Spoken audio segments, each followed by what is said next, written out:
Hello, everyone. My name's Evil Spirit, and welcome to the Vulture Culture Podcast, brought to you by some amazing music from one of our co-hosts, Sirsplaysalot. You're waiting every night to Yeah. finally open it. And You not promised only you do we have made it Sir Plays a Lot, we also 10 have years. We've been Roxy all alone. Reviews.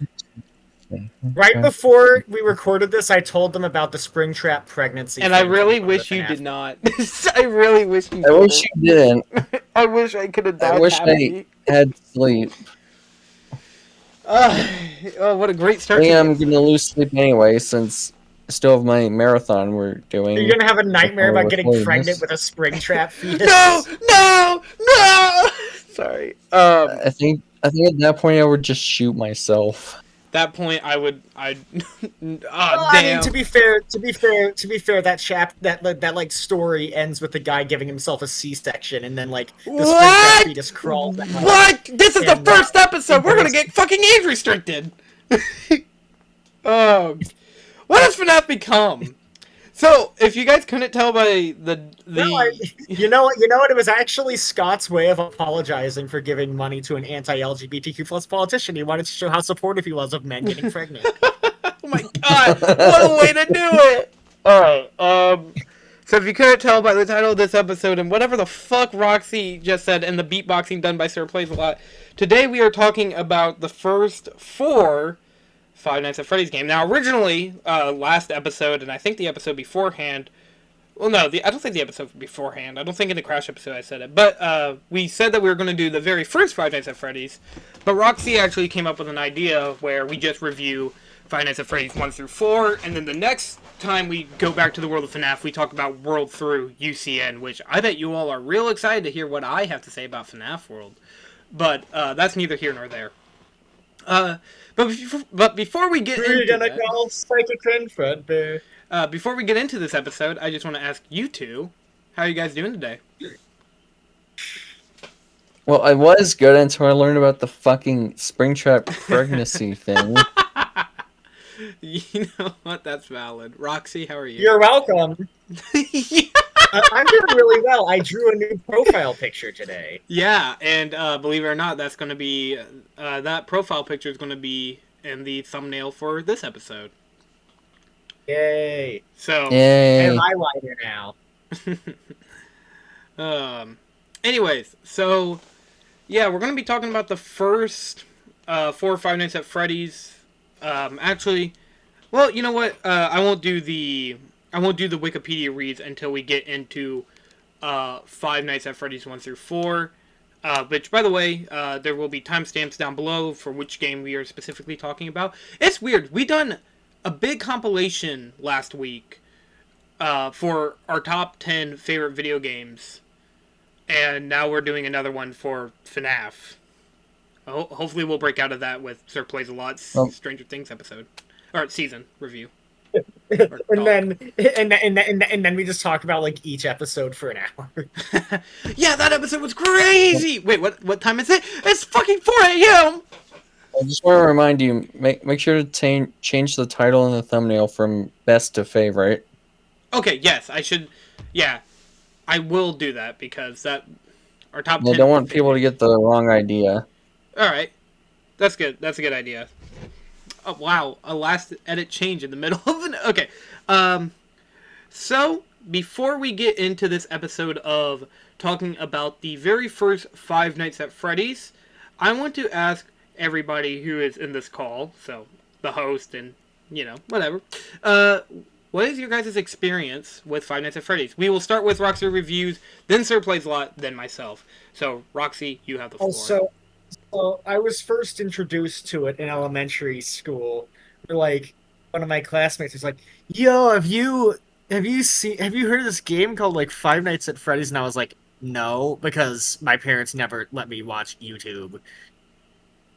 So he was like, "Oh, well, it's this like really scary game where like these like animals that look all messed up come for you, and you have to like close doors and stuff to stop them, and then they go wah in your face, and it's really scary."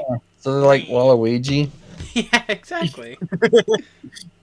and and he like explained who the characters were and what they look like, and I was like, "Yo, that's cool. I like Chica." And then he was like, Chica's a girl, and because elementary school in the United States, ew, a girl. Yeah, basically.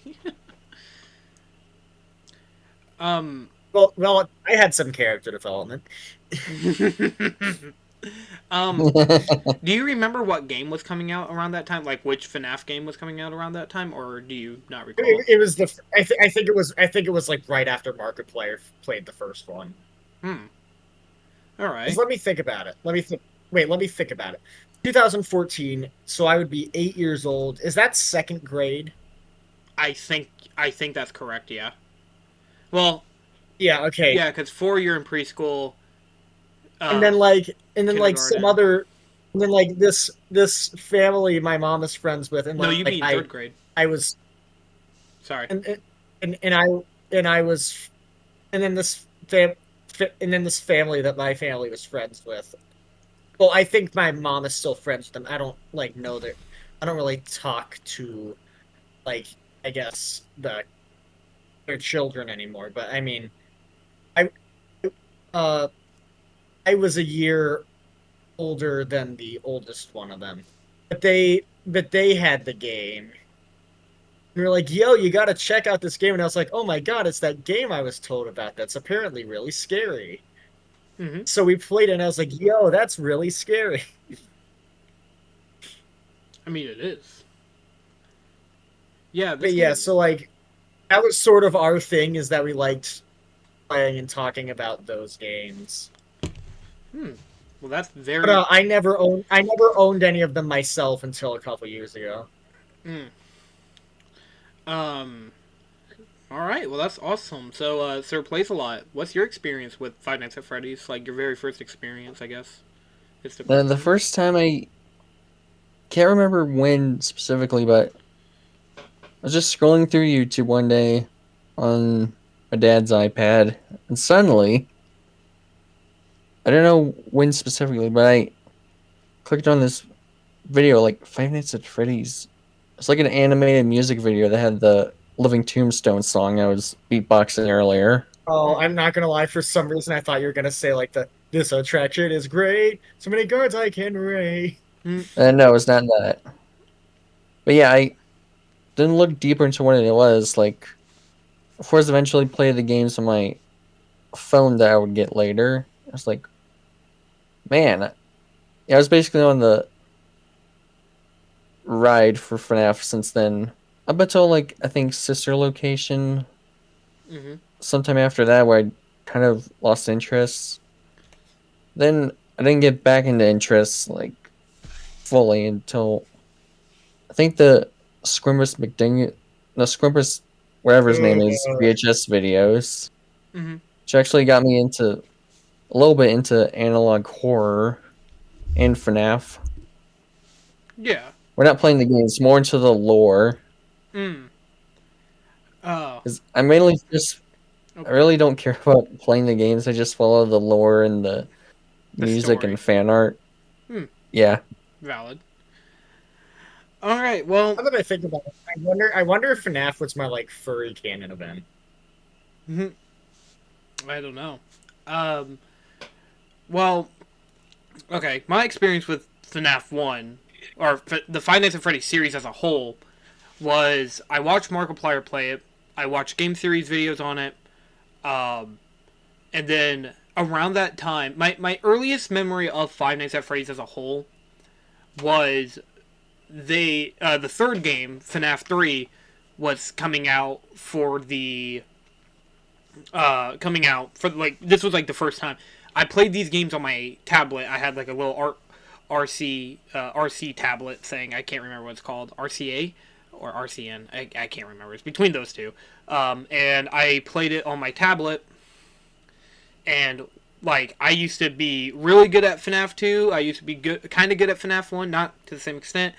But when I was in school, I'd get dropped off like after school. I'd get dropped off at a daycare to be watched because I was like 2014. I would have been 10 years old. So, yeah, my mom and dad didn't trust me to be home alone for obvious reasons.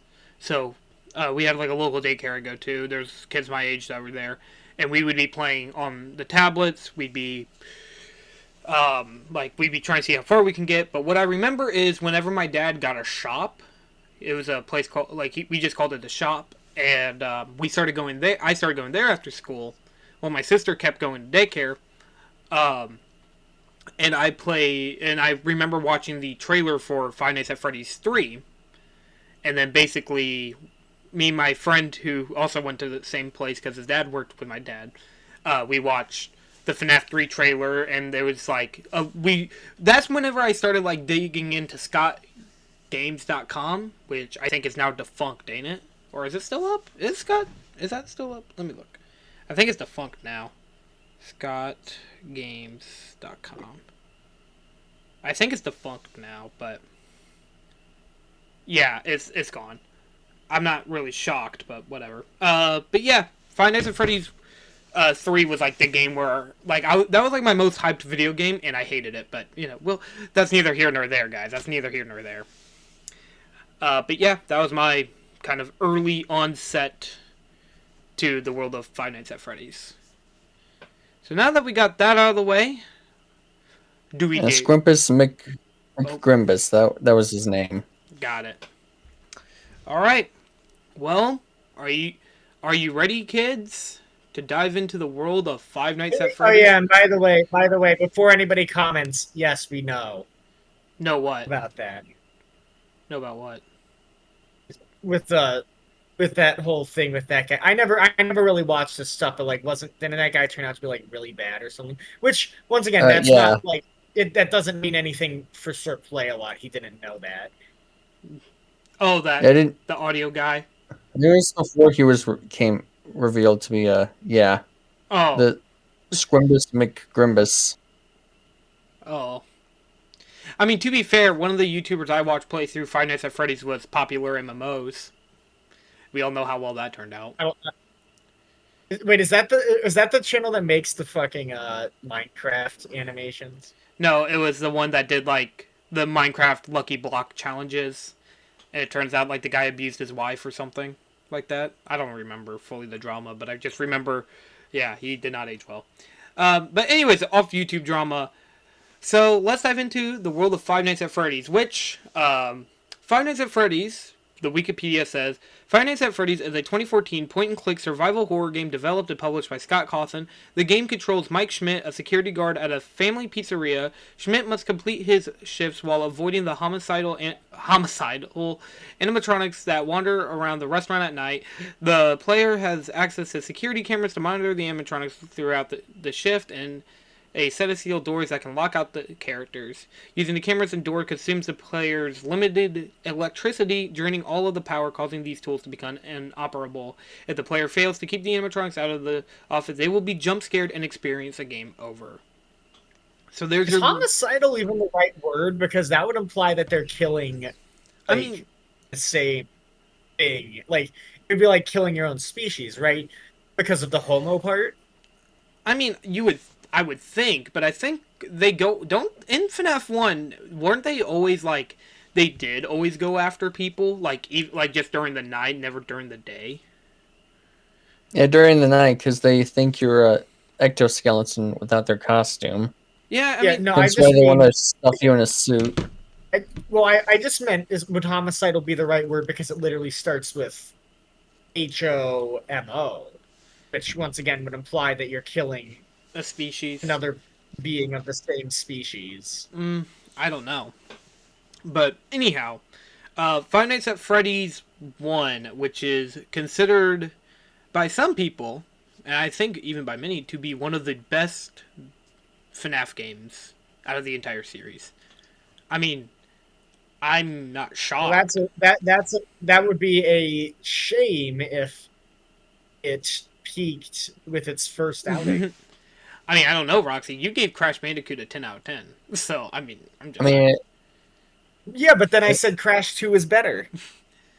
Anyway, were you saying Sirsplaysalot? Well, that makes it set.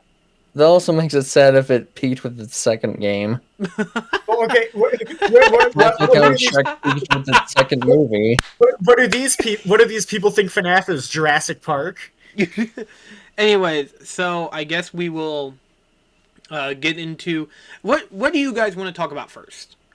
What should we talk about first? The The atmosphere. That's the part atmosphere. of the All right, game. atmosphere. So yeah, even now this game is still effectively creepy. Yeah, no, totally. I think the atmosphere, especially with like the sound effects. Here's the thing: there are a lot of sound effects in the game which serve no functional purpose, but I think that's a good thing because like they don't give you any cues for what's going on in the game. They just serve to distract you and make you feel uncomfortable, which is a very nice touch for a horror game. I mean, And the ones that do serve a purpose are still well implemented. Yeah. I will say one of my biggest like praises for this game is that it looks run down. Like it doesn't really look like, because later entries, and we'll get to those here in a bit and here later. FNAF 1 really does a good job making it look like an actual location you can visit. Like, it looks like a run-down pizza shop that's not that far away from you, that just so happens to have animatronics. I like that they did that. And with the atmosphere, mostly the lights are off, the cameras, they don't show the animatronics move, which I think plays to great effect with the gameplay, because you never see the animatronics move. Here's the thing. Okay. Oh, sorry. I just wanted to comment. The game is really like Scott Cawthon working with what he's good at, because remember he was making games before, but everybody said that his character designs were too creepy and robotic. Mm-hmm. And with the engine he was using, he literally couldn't show the characters properly moving. So he made it so that the cameras like go out when they do. And honestly it makes the game even creepier. So FNAF 1 is like FNAF 1 is what I would point to when somebody says work with your limitations. Yeah. But my main thing with the atmosphere is that's where most of the horror elements, in my opinion, lies, is the atmosphere. Like, it looks creepy. And your office is like the only source of light. You know, like there's no other room. You can't unlike FNAF 2 where you can click a flashlight, FNAF 1, the only lights you have are by your office. Like, you got the lights that can check outside, and then you got the lights that's hanging above your head. Like, that's all you have. And I think that works to the great limitation of FNAF 1. Unlike what later games would do, where it looks like everywhere is kind of lit up. And like that's more later entries. FNAF's security breach to the extent that everything's turned on even though it's supposed to be closed. Which, that's another thing. FNAF 1 and later on FNAF 2... Isn't that like a thing that arcades do? Well, I mean, not the whole building is an arcade, but isn't it like a thing arcades do where it's like more expensive to turn the machines back on than it is to just leave them running at all times? I couldn't tell you. But I'm just saying, like, idea that... Is that probably why the arcades are always left down after shutdown and Wreck-It Ralph? Probably. Not shutdown, closing time. Probably. Imagine Litwag just like accidentally like steps on the cord of and the entire power strip comes out of the wall. No. They don't know what to do. They have to run. Everyone died. The end. But what happens during the power outage? I think it's revealed during like a bedtime book that they just are able to still roam around. Oh, that's fucking lame as hell. Anyways, along with FNAF 1's atmosphere, you realize that the power cord getting plugged out would be like a meteor hitting Earth for video games. Probably for that. No. But my question for you guys is, since the atmosphere, since we kind of talked about it, and the audio design is good. I like the slight the bzz noise of the light and the fan going off and the when Foxy doesn't running. work. I like how all your equipment like makes noises, which makes it clear. Like once again, this place is terrible. The equipment you have barely fucking works. And yeah, I mean, It really does feel like a pizzeria that's standing on its last legs. Yeah, which I like that they did that because instead of which is like, cool. I sure hope the franchise from this point onward doesn't make it like apparently the biggest brand in the world that can pay off any court into not yeah, yeah. fighting it.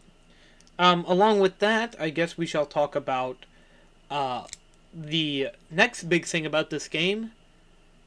I guess we could talk about the animatronics. What do we think about? Well, you know what? Let's not just limit it down to the animatronics.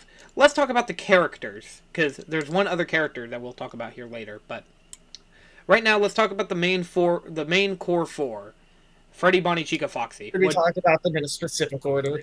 Let's talk about them in appearances of when they walk. So we'll start with Bonnie, then Chica, then Foxy, then Freddy. Like when you see them, and then Golden Freddy at the end. Okay, well, I like that Scott clearly like he must like rabbits, right? Because one, he made the villain of the entire franchise one, but also because like it shows from the beginning because he didn't give Bonnie eyebrows. Mm-hmm. Um, what do you guys think of that? Like, actually, what do you guys think of Bonnie? Like overall, like. Funnily enough, I think he's probably the creepiest one in this Yeah, original game. which is real fitting since he's the one that gave Scott nightmares when making the game. Mm-hmm. Yeah, like from a gameplay perspective, he and Chica pretty much do the same thing, but like with their but like the way Bonnie moves around in the camera is it genuinely does in like the positions you see him in. That sounded Especially in that the um maintenance room where he just goes up in the camera with no eyes. Mm-hmm. It's like, oh my gosh. It's like, oh, what are yeah, you no, doing? I Sorry. I do think he's the scariest character in the original game, Yeah. which is funny because he's the first one that moves. Yeah. I mean, like, yeah, and I think like that adds in a lot to Oh, his also the scare fact that he factor. stands in your door. I like that he stands in your doorway when Mm-hmm. Chica stands in the window. Yeah, and I And also a lot of people don't even recognize that you can see his shadow yeah, you can. when he's I didn't doing realize that. that till like later. I noticed it because I thought it was. I The thought. only non creepy part was when you view the camera outside your office. Mm-hmm. He's just like, see him looking up like, hey there, buddy. Guess who's I coming do for Can think you you? lend me it's some kind of sugar? funny though. Oh, Need sorry. make a cake. I think it's funny that in the trailer for the game you see Bonnie basically doing Foxy's role. Yeah, running Like down the Yeah, hallway. and in the trailer, he he must also takes off his head. yeah. Doesn't happen at all. It's weird. It's kind of weird that they didn't make Bonnie the mascot character, considering that he's the scariest one and is the most focused on in the trailer, and Scott Cawthon agrees he's the scariest one. I think probably the reason is like if you have the scariest one to be like the main one, then your question would be, why the fuck do kids want to come see this? I mean, like yeah, during the day they look nice and happy and they're singing songs, but like you can be like, Yeah, they're singing songs. sing songs. Oh Like, yeah, everyone's happy. Yay! something I do appreciate about the designs of Girl. the animatronics is that they do feel like feasible mascot characters. Unlike a certain other game, but we won't get to that right now. You're talking about Poppy Playtime, aren't you? Oh my god, Or fucking Garden Because what Fan kid, Band. what kid would want to buy a toy of like a cat or a dog or something with that giant gaping mouth? kids wouldn't, but never mind. I was about to make a fucked up. Yeah, Different taste, I guess. almost like Scott Cawthon clearly knew the type of setting he was dealing with and actually put in the effort to make Like- sure it was believable. See, they're creepy enough. Like the animatronics are creepy enough to where you're like, ugh.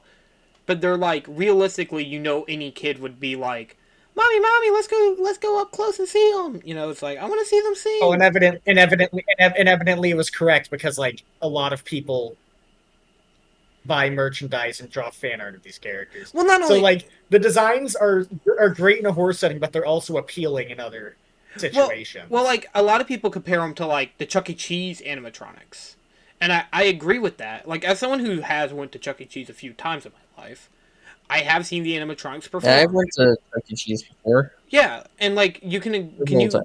can you agree about the animatronics being creepier in person? Well, I never found animatronics creepy. Mm. But like they're beady Well, sometimes they eyes. can look off-putting. Yeah, exactly. I guess that's the best word for it. But like here, It's kind of funny because you can clearly tell that all the people who like grew up with that sort of thing started working in media at around the same time because the Gravity Falls episode yeah. Yeah. in the regular show episode. Um. All right. Well, I guess we should talk about Chica now. Chica, the bird. The She's the least chicken. scary. She's the least scary. Like she looks like a joke whenever she shows up in the camera. Mm-hmm. Especially She that. looks like Oh, pizza. yeah, exactly. There's also the well, it's like the one where like you could see the endoskeleton mouth, or like the one where she's just Inside, looking up yeah, at and you. that's a bit I Yeah. think the one where she's standing outside the bathrooms makes her look so stupid. Yeah. the only time I found her creepy was like whenever she or Bonnie makes like the groaning noise. Yeah, exactly. That's I like, actually pretty spot on. I like you can hear the child inside, like I gaining their last breath. It's I would just I would say Chica's probably like the one where everybody makes the most jokes or the most porn of the character. Like that's literally Chica. Be dead on it. Well, Like that's really, sort of the joke of her character, right? Like she's clearly yeah. supposed to be the strange, goofy-looking, out of place Southerner, I guess. I don't know what Millions disagree. I know you're exaggerating, but 100,000 still scares me. Hey, wait, does that mean that I'm the Chica of this podcast? I mean, yeah, I guess. I don't know. I guess the Well, next well, I guess I need to wait for somebody to make porn of me.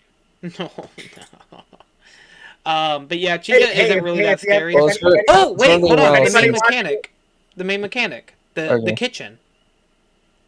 The whole kitchen thing where she goes into the kitchen Yeah. and you hear pots and pans. Also, at one point, it sounds like she slips on something and just falls over. It's like she was like trying to grab something and then like she just slipped over a pan and it's like everything spills. Like that's how I imagine her in the kitchen. She's just trying to grab something and fucking falls over. But I mean, the kitchen I, like I wonder why. I wonder why they even went with the name Chica because it literally just means woman. I mean, I know it's a name that people have. probably because Wait, it's like the wait, closest to that's the chicken. definition? Yeah, Chica is I believe woman in Spanish. No, Correct. I mean maybe they did it because honestly, probably the main reason is chicken and Chica chicken. You could kind of go Yeah, that's probably. Yeah. maybe. But yeah, Chica honestly probably like one of the least scariest animatronics in FNAF 1. Right next Well, to also the fact that. oh, sorry. Oh, sorry. I was just gonna say her design also looks kind of like the chicks you see in like Easter merchandise and stuff. Yeah. She looks like Oh, burnt yeah. Play-Doh. Anyways, that's a Dubus Goobus reference. Next, the next animatronic, Foxy the Pirate Fox. Easily one of the least scariest animatronics in the game. But I think it's cool that he's the only one you actually see like doing a full body movement in the camera, Yes. but that's really it. Yeah, more. Yeah. I am still pretty anxious because I don't want him to get out of Pirate Cove. Yeah, no, like the anxious stuff, yeah. Sometimes I'm not fast enough to close the door in time. Yeah. Ah! Yeah, I just think his design is cool. He Once again, it's I think Foxy rather than being like um a rather than being I think he's less of a scary design and more of just one. I think he has the most appealing design outside of horror, out of the yeah. Yeah. I mean, animatronics I- of the original game. What makes Foxy cool is the fact that he's the only animatronic that's out of commission there. but they still have it up. So it's like Yeah. they're planning on rebuilding him or I something. think that's what Well, led a lot of and people also to we know speculate that that he. yeah. What? I was gonna say, and also we know about there being an accident that happened one time, Yeah, I was which about to the say. series would later establish was not him, but Someone it's else. pretty clear in the original game that he was supposed to be the guy who did it. He Yeah. was supposed to be the causer of the bite of 87. Yeah, which that's a whole another thing that we can go about, but not right now. Uh, one thing that I do like about Foxy is he speaks. He makes Dum a dum dum dum dum dum dum dum dum dum dum dum. dum, Dum which dum only dum one out of two dum. animatronics you can, or one out of two characters who actually talk. That isn't just a noise. Yeah, or at the very least, talk in their voices, because again, the Oh, groaning, I was like, are you you know, talking about Freddy laughing children or turn to something? the rest No, of I'm not them, talking. or laughter. Let's actually talk about Freddy, the main star of the show. I know we didn't really talk too much about Foxy, but I think Foxy's main role is in the next game. But we'll get over to that in a minute. Okay. Let me just say this: Foxy and Freddy basically serve the same role gameplay wise in FNAF One, where they mainly serve as guys you always need to check on. Bonnie and Chica are like the ones who only are threats at the door, but you have to always check on Foxy and Freddy. Yeah. Yeah, I would So genuinely. they serve Yeah. a similar purpose in the I first think game. honestly, I think what makes Freddy, like, if we're gonna talk about Freddy now, what makes Freddy so cool is the fact you like sometimes you can be like, wait, did he move? Because he's not on stage, and then you look around, then you check the kitchen, and he's just in the dark. Like, because that plays into the whole he's not really active unless he's in the dark, which also makes it cool whenever you run out of power and that's who you see. I think that's what makes it even cooler. hey, Sorry. you Yeah. just run out of power and hear the main man himself, like Yeah. dun dun dun dun dun dun dun dun Exactly. dun Like, dun dun dun dun. that's what makes it so And who cool. knew a animatronic in a pizza place was a big fan of an opera? Yeah, and I think what makes it even better is just the fact that his design looks very much like a "Hey kids, welcome to Freddy Fazbear's Pizza. I'm Freddy Fazbear." Like, like he sounds like the big man of the show, and that's what makes him being the last one that moves fit. But there's also times where I feel like Freddy can. Wait, Oh, was that supposed to be a Yogi Bear impression? Because like it fits. I mean, I guess you could consider it that. I was just thinking more of like a big dumb voice, like. But what The makes big dumb voice. like Banjo from Banjo Kazooie, kind of. Except Banjo isn't stupid. Banjo's he's getting there. Banjo's pretty cool. Anyway, sorry. Uh, what makes Freddy so cool, but also kind of ticks me off, is I hate how he operates. Because like what he does is that he starts off on the main floor, and then you have to keep an eye on him until he gets to your door, right? Like, it's basically you have to kind of camera stall him until he gets to your room. Which also you have to still check on Foxy. But, I don't like that gameplay loop. Other than that, Freddy's pretty cool. Overall.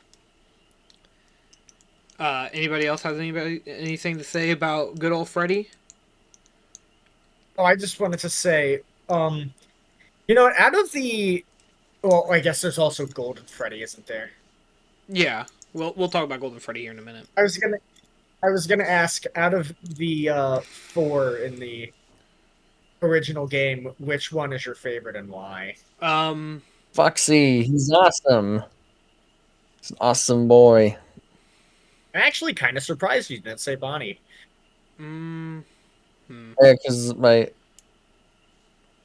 out of all the well, not counting Golden Freddy, but I like Bonnie. I mean, I have a personal reason why I like Bonnie the most. I like Bonnie just because I thought Bonnie was always like the main one that you had to fight off. So it always felt cool whenever you see him and you're like, oh yeah, fucker, shut the door. Now yeah, what are you gonna do? Now you yeah, can't like get me. With yeah, like Foxy, he he wanted was to go. the minion while I don't Freddy was the big bad boss. Yeah, Bonnie the big bad boss. Anyways, what about you, Roxy? Bonnie is my favorite one. Basically, I mean, I get it. because he's the scariest one. Also, I like the color purple.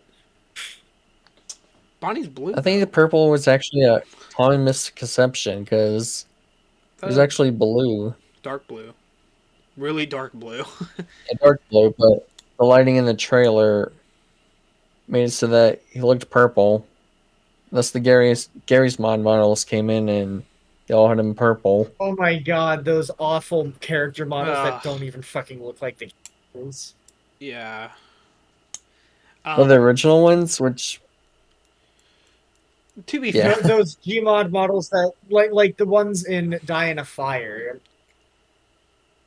I love that one video, SMG4, where fucking Foxy was playing the piano. It's like, how'd your kids? How'd your wife? It seems How'd your today kids? that I Yeah. is And then it's like, and it's like, he's like, I'm gonna kick your ass. He's like, you ain't gonna do shit. And he just, I don't remember. you ain't gonna do shit. Anyways, It seems today that all right. you see is Golden violence Freddy. and peas and Golden Freddy is genuinely probably one of the. What do we all think about Golden Freddy, like as a whole? He's definitely the most Well, mysterious. I think he's cool as like something that you may or may not even encounter, but makes it so that whenever somebody does play the game and sees it, everybody else is like, "Whoa, what the fuck?" Yeah, what the Yeah, hell like- is that? The only time I've encountered him was in the back of, like, once while I was at the back of a car ride. I think I encountered him during my playthrough of the game on my channel, but I flipped up the camera before he like appeared visibly in the office. I mean, I encountered him like on console edition. He comes up the most. I feel like I've seen him the most on console edition. Oh well, I guess that explains it then. Yeah, I seen him. I think out of all the times I played FNAF 1 on my tablet, I think I seen him one time. The only other time was whenever, obviously, I did 1987, which, by the way, doesn't even fucking work on console edition at all. I mean, I get. You know that clip in Gravity Falls where like they're at the museum is out of balloons and Deputy Durling goes, "Why did we even come?" That's how it felt. That's how it felt whenever I tried doing it. I was like, why did I even buy this? This is stupid. Well, there's only one more character we gotta talk about, and I saved the best for last. Phone guy. Phone guy. Phone guy. Oh, I thought you were gonna say Mike. Oh, Schmidt. welcome to your new job. At the What do we all think Freddy about? Fazbear. What do we talk about for Phone Guy? Roxy, you go first. What do you think about Phone Guy? I think it's a pretty natural way of delivering exposition to the player. Yeah. Well, one, he's just like some probably middle-aged divorced man on the phone. Who works a part-time job. At a pizza Why place. divorced? How do you sound divorced? Wait a minute. How do you sound divorced? Anyways. I guess... I think he's funny with how nonchalant he is about the player's safety. It's like, yeah, they'll forcefully stuff you in these suits. Yeah, they you'll don't be tell alright. you these things in training. Yeah, it's like... And I Always hung think up on you. it's funny that he actually does just fucking die. That's crazy, though, to think about it.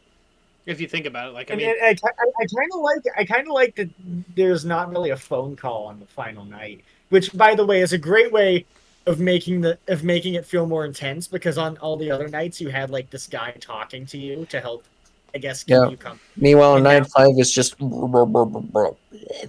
now he's gone. yeah, and just distorted audio. Meaning you've been listening to the advice of somebody who failed to do it this whole time. Yeah. Oh, that just makes you even more scared. Now that I think about it. I always thought of... Oh, Sirsplaysalot, do you have anything you want to say about Phone Guy? Because before you were like, oh well, I'll survive. This guy sure did. But at night 4 is like, oh no, he didn't. Oh, I really am in trouble. I am alone in this Like, one. if that guy didn't survive, then can I? Hmm. I mean, the night. The guy who worked there for like presumably a long time. Yeah, like Yeah, because we also hear him in FNAF 2. yeah, Well, okay, I just mean purely based off of the first game. He says that he's finishing up his last week, meaning that he has worked there before. but Sirsplaysalot, do you have anything you want to say about Phone Guy, or are you good? No. Okay, I have one thing. I have one reason why I like Phone Guy. Phone Guy, like, okay, in the game, obviously he's just the tutorial guy who's going to just tell you how to play the game, and it makes sense how they do it. But I like to imagine Phone Guy is like the friend who told you to play this game, and he just like, yeah, you do this, you do that, keep the animatronics out. If you don't, you die. You know, they do a good job with that. Like, they do a good job where it's like, it feels like someone's just telling you how to play the game without feeling like it's forced or anything. Like, yeah, it's like, in universe context, he's just a guy who's telling you how to do your job. Outside universe, it could just, like, your friend could tell you how to play Five Nights at Freddy's. But Phone Guy feels like that friend, you know? Like, I feel like it's a weird way to explain it, but that's how I feel whenever I play it. And I love that. Plus, it just makes sense that there Yeah. would be that recording. Yeah. Unlike Yeah. certain other horror game where it's always fucking VHS tapes that look like fucking dog shit. Poppy Playtime. With Jacksepticeye for some reason. Oh, he's a big popular YouTuber, don't you know? No, he's in Poppy Playtime. Yes, I do. And I'm like, Jack, you could do so much better. You could be in a FNAF game probably. I don't know. I mean, Markiplier is technically in Freddy in Space, I guess. Well, Markiplier is in the trailer for AR. AR. Oh God, yeah. You're not wrong.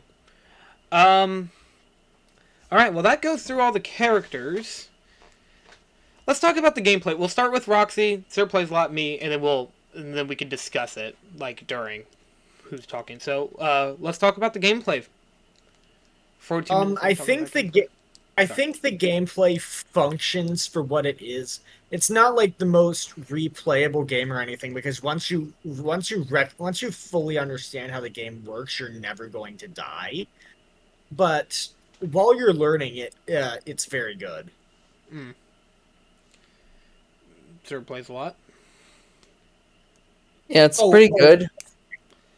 I wanted to say one more thing. I like how, unlike most horror games, or at least the ones that existed before it, I like that rather than trying to sneak around a place and avoid getting caught, the enemies already know where you are, and you just have to not let them get to you.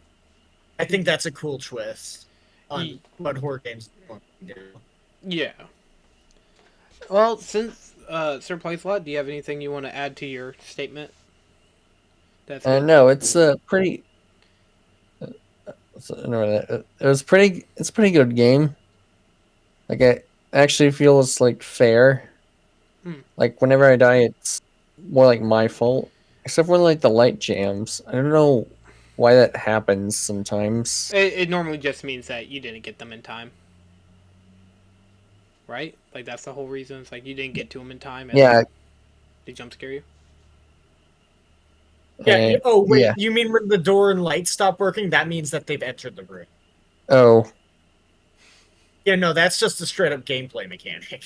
Not a glitch. I will say, I don't like FNAF 1's gameplay.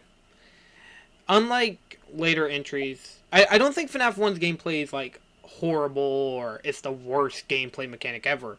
I get the appeal. Problem is, I don't think it's very fun. And I get, like, oh, people are like, oh, well, horror games aren't supposed to be fun. They're supposed to be scary. But I don't normally get scared. Like, whenever I lose, I'm normally like, oh! Like, my first few times when I played it. But now, since I played through it now, like, if I sit down and play through it now, if I flip down my camera and I try shutting the door and it just click, click, click, click, click, click, click, click, click, and it's like, oh my God, you gotta be fucking kidding me. How did I miss that? How did I miss getting... And then you just... Like, and then you get killed, and then it's like, well, great, now I got to redo that. FNAF 1's a really long game, as in like how long you have to wait on it. You know, like it's like an hour, like 1 minute and 20 seconds per night. Am I right about that, or am I wrong about that? You mean per hour? Yeah, like every play hour is like 1 minute and 20 seconds, right? I don't remember exactly how long it is. I thought it was 90 seconds, but I maybe know. I'm wrong. Uh,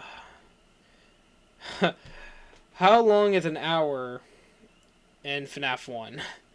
Oh god, I didn't think I had to look this up today. I should have thought about it. 12 a.m. lasts 90 seconds. Wait, what? Oh, 1 minute and 30 seconds. Oh, so I was right. Well, from 1 a.m. to 6 a.m. they last 89 seconds. Yeah, that's. I'm sorry, that's really annoying. It's too long. It's you wait out the clock, and then like if the animatronics got to you and killed you already, then that's just like a lot of time you gotta Well, go. Right back. that's the point. Yeah, I It's an get that. endurance. Yeah, I mean but that's like the thing. It's like I don't like that. It's not really fun to me, I guess is the right word. I don't think FNAF 1. No, but The Godfather's like a top 10 movie, Peter. Yeah, exactly. I yeah, but FNAF 1 is not like a top 10 horror game. It's like that's the problem. But okay. Aside gameplay, do we have anything else we want to add to FNAF 1? Any opinions, anything like that, or do you think we covered everything? Um, Cuz I have nothing else to say. I guess since I brought up, did we bring sorry. up the Living Tombstone songs? Since they Um, correlate with each of the I four feel like games. That's not part of the game. We can though. bring it up at the end. We can bring up like any like songs that we liked from this specific era of FNAF. Like, because obviously. What I wanted to mention is Oh, go what I ahead. wanted to mention Alright, is good that point. the game. What I wanted to mention is that the game set up a story that was really vague, and we didn't really need to know anything about it other than that they were possessed. It's nice that they did that to establish that there's an actual reason for it. Mm-hmm. You know? Yeah. That there's like an actual reason why they're doing the things that they're doing. They're possessed by children. And it also gives the sequels territory to expand into. Yep. Well, if that's all we have to say, let's move on to Five Nights at Freddy's 2. This is the. I did not care for Five Nights at Freddy's 2. Fuck, Five I Nights gotta at pull. Freddy's 2, the prequel. Let me read it off. Five Nights at Freddy's 2 is a 2014 point-and-click survival horror game developed and published by Scott Cawthon. It is the second installment in the series, set in a fictional pizzeria. The player takes place on the role of the security guard, Jeremy Fitzgerald, and Fritz Smith.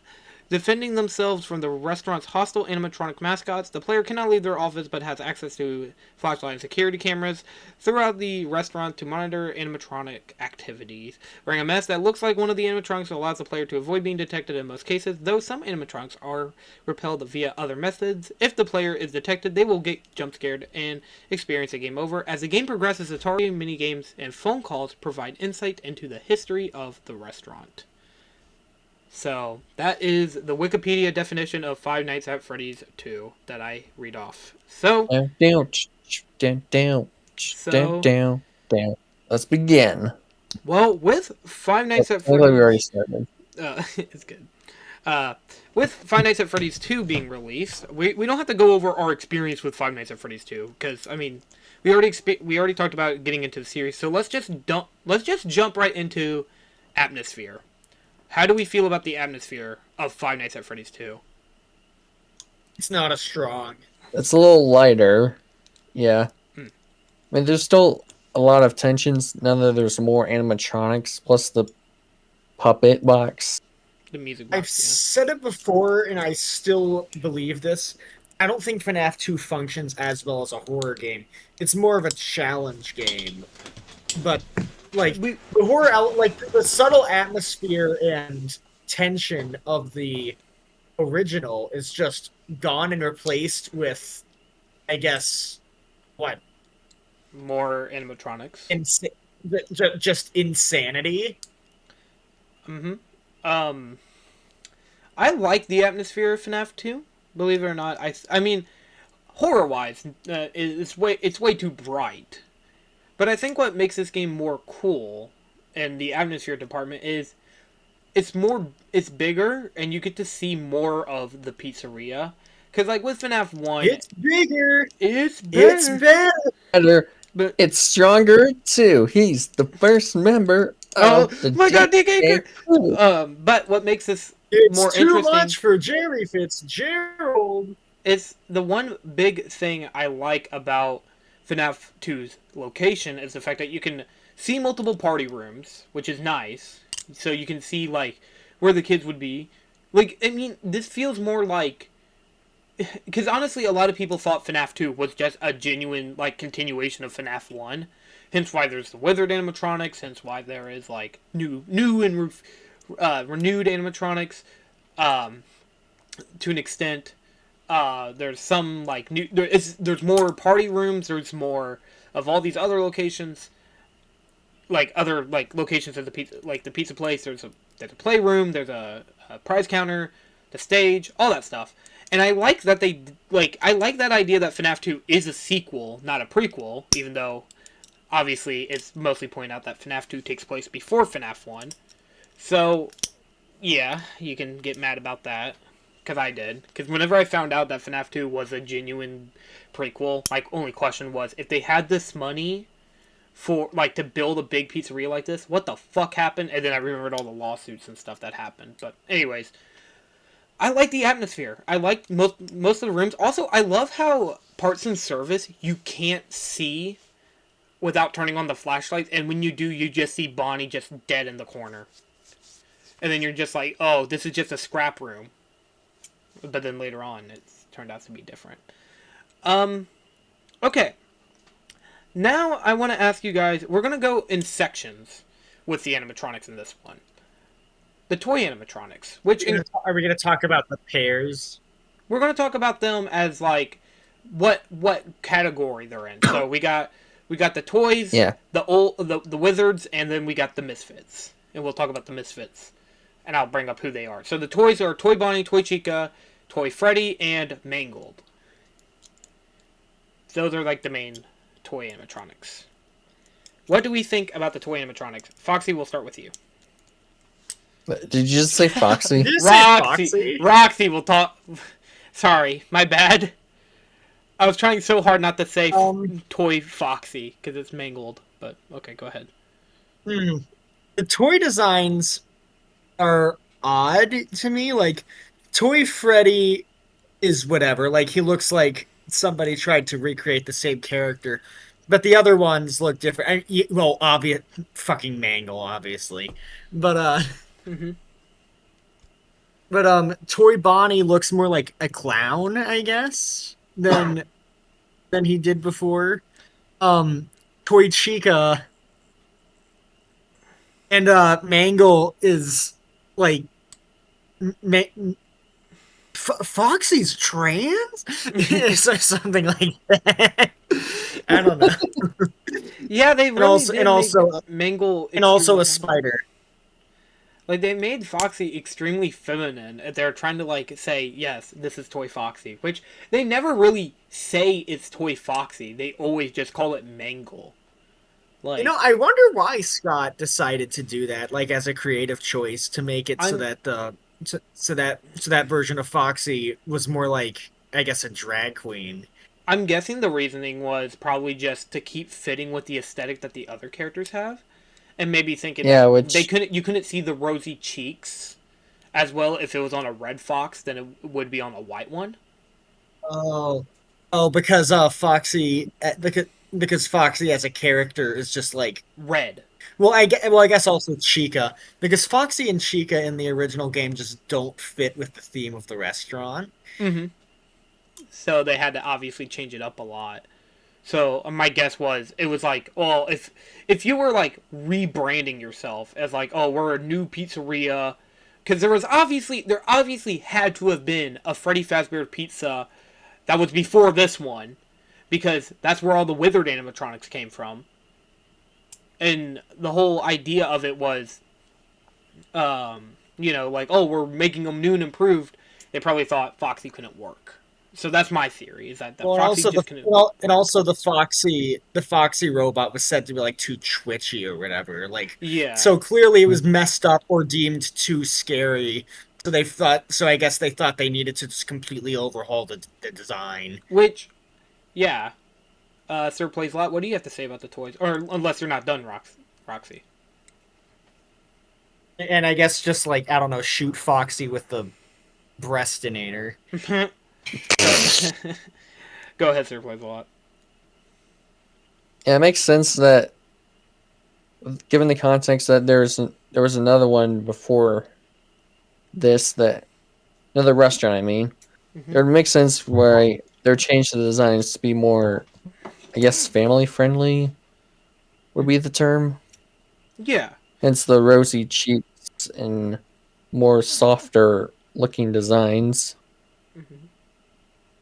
Don't know what they were thinking with Toy Chica though, given that the game takes place in 1987. So parents definitely wouldn't be as open to designs looking like that. They're like, "Oh my god, Toy Chica looks like my high school girlfriend." So I guess she's the Jessica Rabbit, where Yeah, everyone's Roger Rabbit. that's a good analogy. So what do you have? I'm not bad. I was just Yeah. built that way. Or Scott Cawthon is just a closeted furry. And he really wanted to make a sexy bird woman because Scott Cawthon, like, his name is Cawthon, so he wanted to make a crow persona for himself, but he was too ashamed. Too ashamed. So he just dumped all of his brethren who was shaming him. And he wanted and because foxes eat birds, he also had like a fantasy about that, so that's why he dumped all of the sexiness points into the Chica and Foxy variants. So Sirsplaysalot, what would you say, like, about the toys as a whole? Like, would you say that they're good, or do you not like them? I guess I like Toy Chica and Mangle. Don't really care for Toy Freddy, and Toy Bonnie has punchable face. Yeah. He looks like a clown. Bonnie. You guys are all dissing poor Toy Bonnie. You know what? I'm gonna start my segment by saying this. I like Toy Bonnie. I think Toy Bonnie's fucking adorable. Toy Bonnie looks like... You'd fuck a clown? What? The jokes I could make right now. It reminds me of that Johnny Bravo clip where, like, that clown and Johnny Bravo were on the train and he fucking flushed her down the toilet. Oh, God. What the fuck even was Johnny Bravo? I mean, I know. Fucking Pete, that's what it was. About it. I haven't watched it. I love Johnny Bravo. But I'm so confused anytime I see a clip. I'm like, is it just supposed to be like an Elvis parody or something? I don't know. I mean, he was based off, I believe.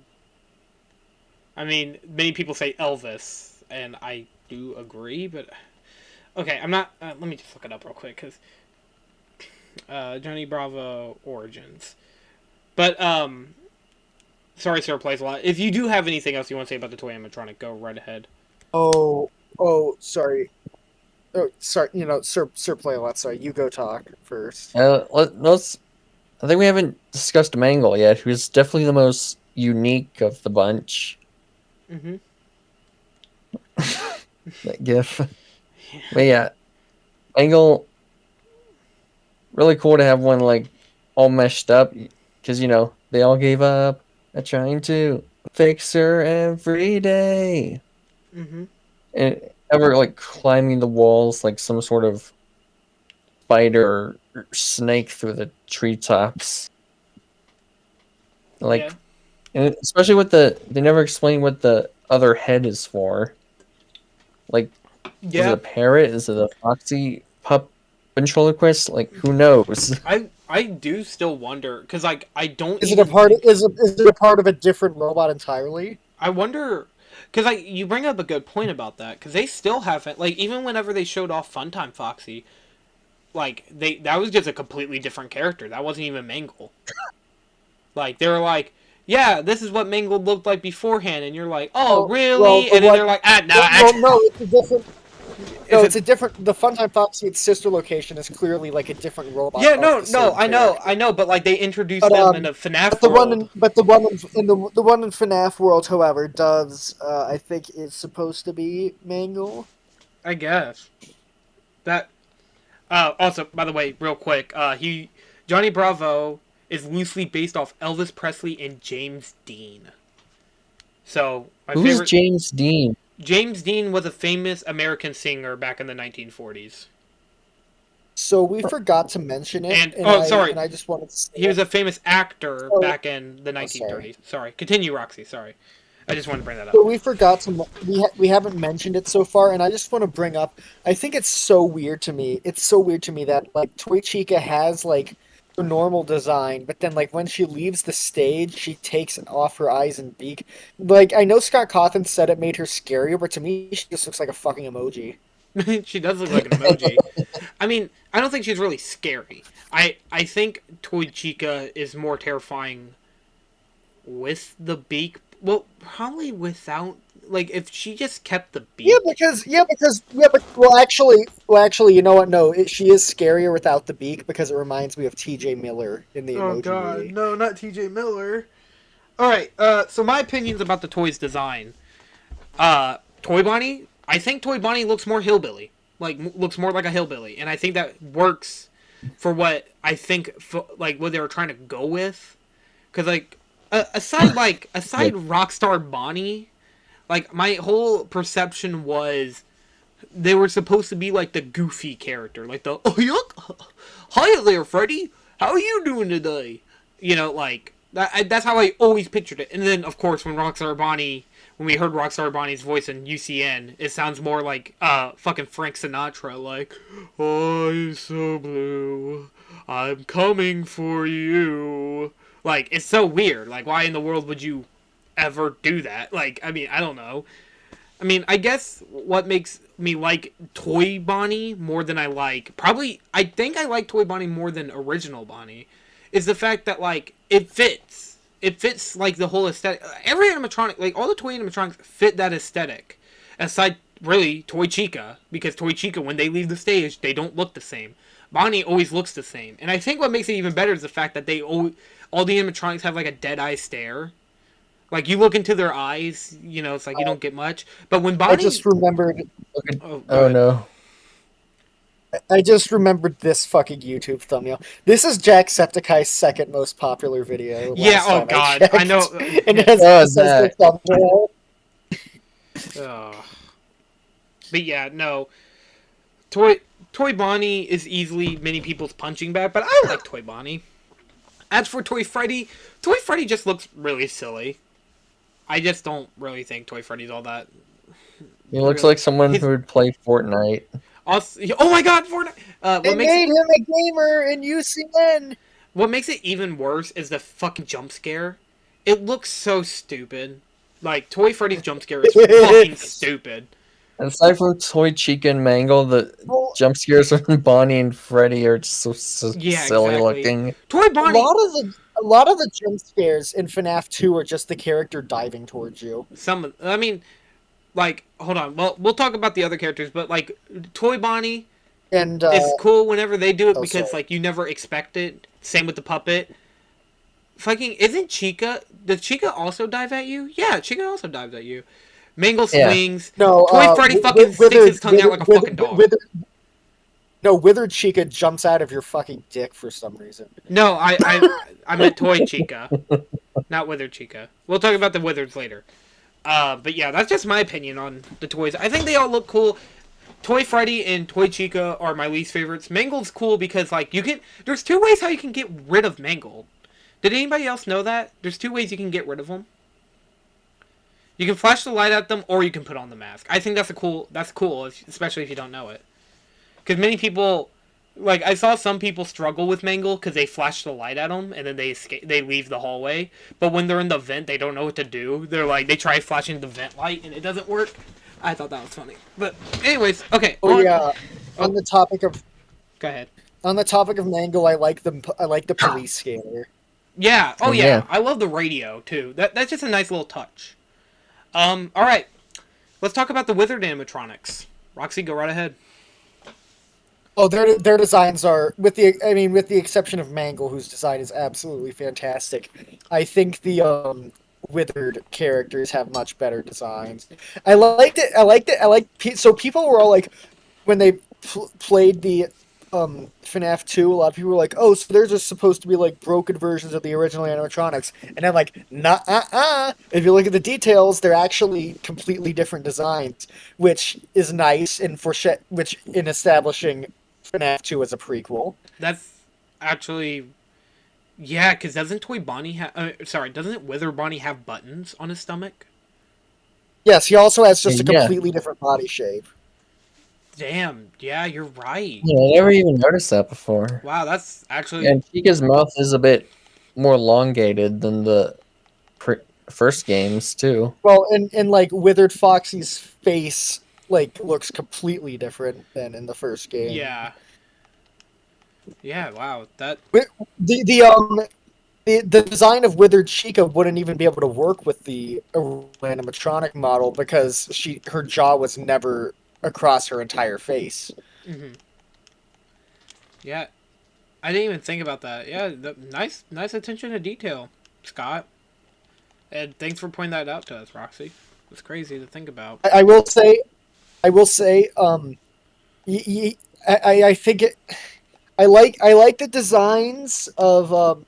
Honestly, I just like all of their designs. Yes, Withered Freddy is the least beaten up, but like it's still a good design. It still looks intimidating and all. And I especially like the frame of him looming over you. Withered Bonnie looks kind of like a toilet, but that doesn't affect the gameplay. And in game, it doesn't change anything.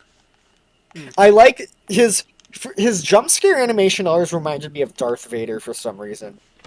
I can see It's that. because he lunges his hand out like how Vader reaches his hand out when choking someone with the Force. Yeah, I think that's why. Withered Chica, Withered Chica. I like that she doesn't have any hands; it's just a bunch of exposed wires. Mm-hmm. I like the giant, massive jaw thing, and the fact that she doesn't have any eye sockets. Yeah. Yeah. I mean. So she looks.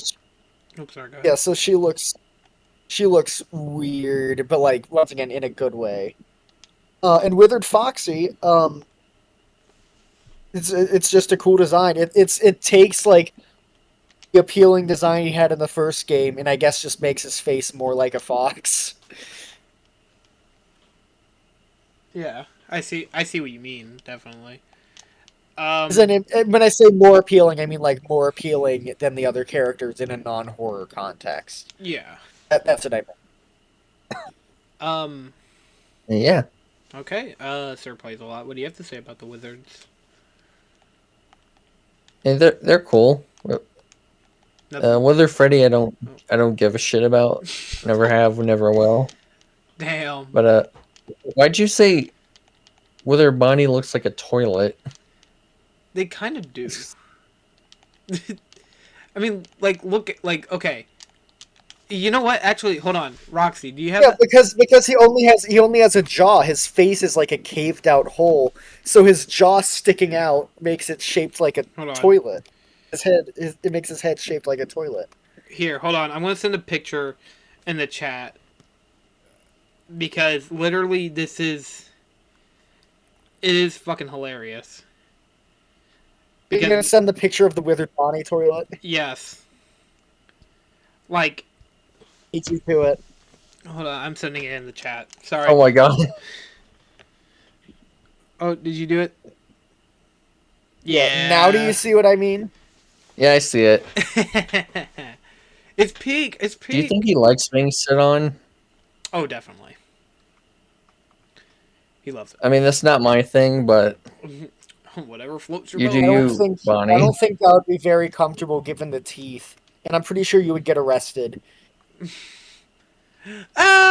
for multiple reasons.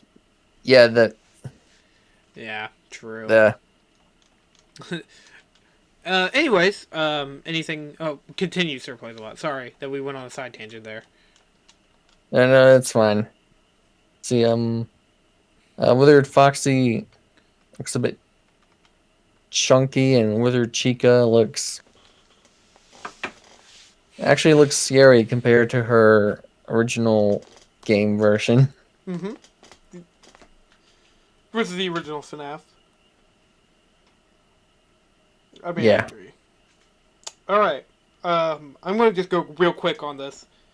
Freddy, best Freddy ever. I like Withered Freddy. He's more iconic than the original. I see him the most used in thumbnails and stuff, which I think is fucking cool.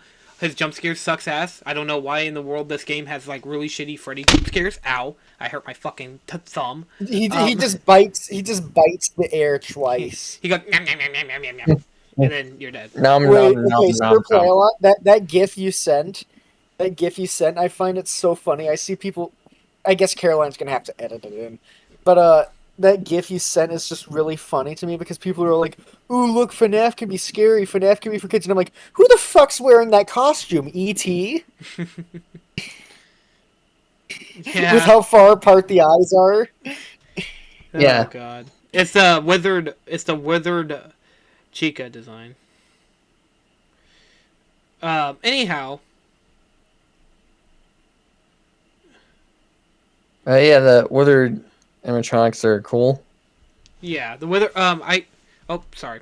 Hold on. One thing I have to say about the withered animatronics is I don't like other than like okay, Toy Bonnie or Withered Bonnie is my favorite Bonnie, hands down, the best looking, the most entertaining. Withered Chica looks cool, amazing. Withered Foxy, honestly, nice design. I love his gimmick. It's cool. All right, on to the Misfits, Balloon Boy, Marionette, and Golden Freddy. Now, mind you, we don't gotta talk about the shadow animatronics. They're rare as fuck. We don't gotta talk about them. Never encountered them once. I've and never. Shadow Bonnie's literally just a silhouette of Toy Bonnie. Toy Bonnie. Yeah. Except they whited out the eyes and the teeth. So let's just go over these three. What do we all think about them? Like, just quick, because I don't really want to stay on these guys. Puppet's easily the coolest, I think. Yes, I agree. Marionette's the coolest. Wait, what did you say? Oh yeah, the Marionette's probably like the best character in the entire franchise. One of, definitely. I'd agree. The most entertaining, definitely, because like you don't. It's a toy. It's a marionette. It's not a. What, really? Oh my god! It's not like an animatronic. It's a toy. What? It's not a toy. It's like a puppet. Oh my god! Two references. It's just a doll. Really, it's a doll, dude. Like it literally most just human looking. Yeah. Out of them all. Also, can I just say, quick aside, I hate the FNAF 2 version in VR because it's literally the easiest thing possible. But when you die to the puppet, that is fucking awesome how they did that. How they walk through the hallway and then they slowly get closer and all you can do is just like scream and like hope to god it kills you quick. Like it's awesome. I love that they did that. I wish they did that in FNAF 2, but obviously console the limitation to click team, but so I thought would have been cool. But yeah. As for Balloon Boy, everybody hates this kid. I mean, it's annoying, sure, but like, God, guys, come on, it's not that bad. He just takes away your batteries. He just wants to play his Game Boy. No. Do you guys have anything to say about Balloon Boy? Balloon He doesn't even kill you like the other characters. No, but he doesn't even kill you. He just takes your batteries. Batteries. Yeah, I genuinely cannot say I hate Balloon Boy, but there are a lot of people who hate Balloon Boy. But yeah, he's a cool design. I like his design. He's like the closest you get to a human in actual game until way, way later into the series when FNAF Security Breach shows off a human for the first time. I think. Is that right? I don't think any other FNAF games shows like an actual human aside 8-bit minigames. Like I feel. No, sister location shows 2 hanged bodies. Yeah, but those are silhouettes. Like they don't. I don't think those really count. They're not like you don't see them. Like they're shadows. I mean, like fully fledged, like 3D modeled and stuff. Which I mean, I bet most of the game ain't 3D modeled. I bet they're. Anyways, on to the gameplay. Roxy, what do you think about the gameplay? Then Sirsplaysalot than me. I don't like it all that much. Once again, it's just too frantic to really feel. It doesn't really have any impact. It's just go, go, go.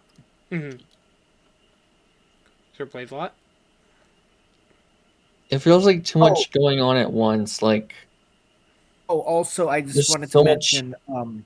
happening, I so wanted much to more mention- to keep track of. Oops, sorry. You can't even actually. You don't. The game doesn't even give you time to look around with the cameras.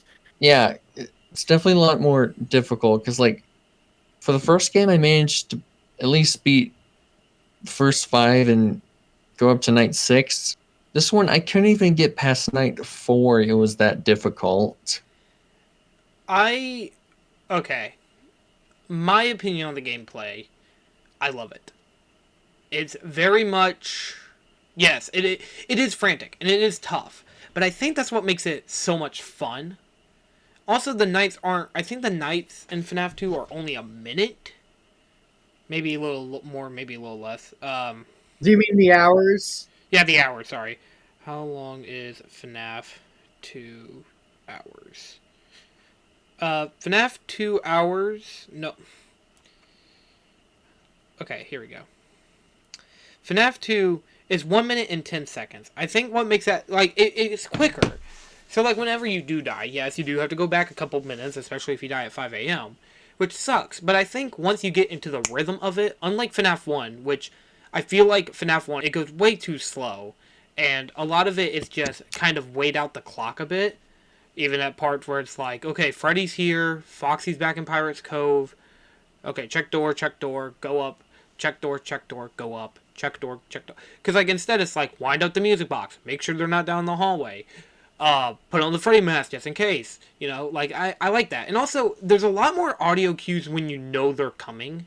Like, the ambiance noise starts playing when an animatronic starts walking, you can hear them in the vents, like, and when you hear him twice, when you hear Balloon Boy laugh, you know that he's getting close.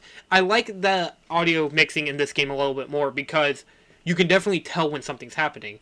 And not only is it just cool that, like, now you don't have to worry about a power meter in the cameras, you just have to worry about your flashlight running out of batteries, which can happen if you just sporadically just go around flashing your light everywhere, which also the vent lights doesn't even count for, which I really enjoy that they did that. It's only just your main light, which you would only use down the hallway.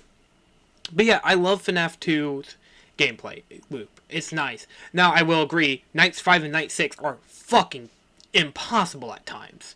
But I do like it. Like, I love a challenge. Toy Bonnie. Toy Bonnie. Fucking Toy Bonnie. Which another thing is weird is that the toy animatronics just slowly stop becoming a threat until Night 6. Like, they slowly fizzle out for the wizard. I don't know why. Yeah, that I thought that was weird as well. Like, they're there for the first night, and then it feels like you don't see them again. Like, it's after Night 2, really. Like, Night 2, they slowly pull them back. And then Night 6, they're back. Like, and then in the ultimate, like, in the custom night, you know, you see them again. But yeah, the gameplay is definitely... I like the gameplay in this one more than 1, but it's at the same point where it's like, as a horror game, I don't like 2 that much, as a horror game. But as, like, just a normal game to play, I like. Any final thoughts? Oh, phone guy in this game, as good as the first one. Only difference is he feels less like how he did in FNAF 1, where you could make the argument he's like your friend. He acts more like he's your boss in this one, rather than like someone else who works there. He hadn't worked in the office yet. He doesn't know what you're going through. Yeah, he's like, "What the hell are you doing there?" Well, he knows what you're going through, but he doesn't. He doesn't relate. Yeah. To it. But yeah, that is. Anybody else has anything to say about Five Nights at Freddy's 2? Oh, the minigames! Wait, the minigames! What do we think about the minigames? Yeah, the minigames. This is the most important part. Yeah, exactly. The minigames. It's our first one, so William Afton. Yes. I find it funny that people, for some reason, thought that he was supposed to be an actually purple human being. It's like, no, is it not obvious that it's just because the background is black? Purple is the darkest color you could use to make a guy look like a shadowy figure if the background is black. Purple. And then he actually became a purple guy. But yeah, the mini games are really cool in this game. I'm glad they added them. Definitely adds in a lot more impact into the game. Which, Yeah, it gives sorry. more hints and mystery. Agreed. Anything else about Five Nights at Freddy's? 2? Anything? Oh, Go, what kind What? of go ahead. what kind What? of like does the design of the restaurant feels weird though? Because I it's mean, like there's just a big hallway leading down to the security well, office and the security with no doors. my Well, there idea are my idea is pizza it party shutter. rooms. My idea is that they shutter it off, so that nobody can get in during the day, and then they like cover it up with a fake wall or something. That's my thought. Is that it's a shutter door, kind of like in a garage, like a garage door. They just have that to shut it. Because if you look up top, there's 2 warning signs. So my guess is they press a button and it like, hey, move out of the way so we can shut the door, so then no one else can get in unless they take the vents. And I'm guessing that there's also a door behind you that you can walk in and out of. And then and during night it's open just in case like there's a fire or anything, they can run out. So yeah, that's my hypothesis.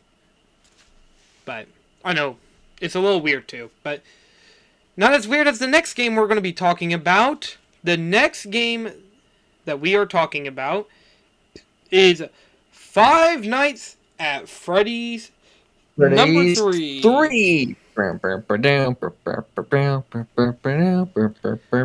Five Nights at Freddy's 3 is a 2015 point-and-click survival horror game. Man, I wonder if we heard that before.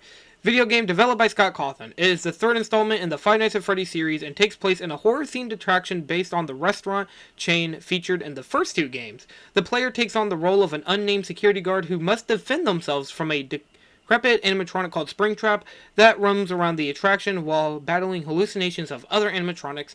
To survive, the player must monitor the building's security cameras while maintaining faulty systems that occasionally shut down. If the player fails to keep Springtrap out of his office or stares at the hallucinations for too long, they will be jump scared, though only one from the former will cause a game over. So, the big one, the end of the original trilogy, FNAF 3.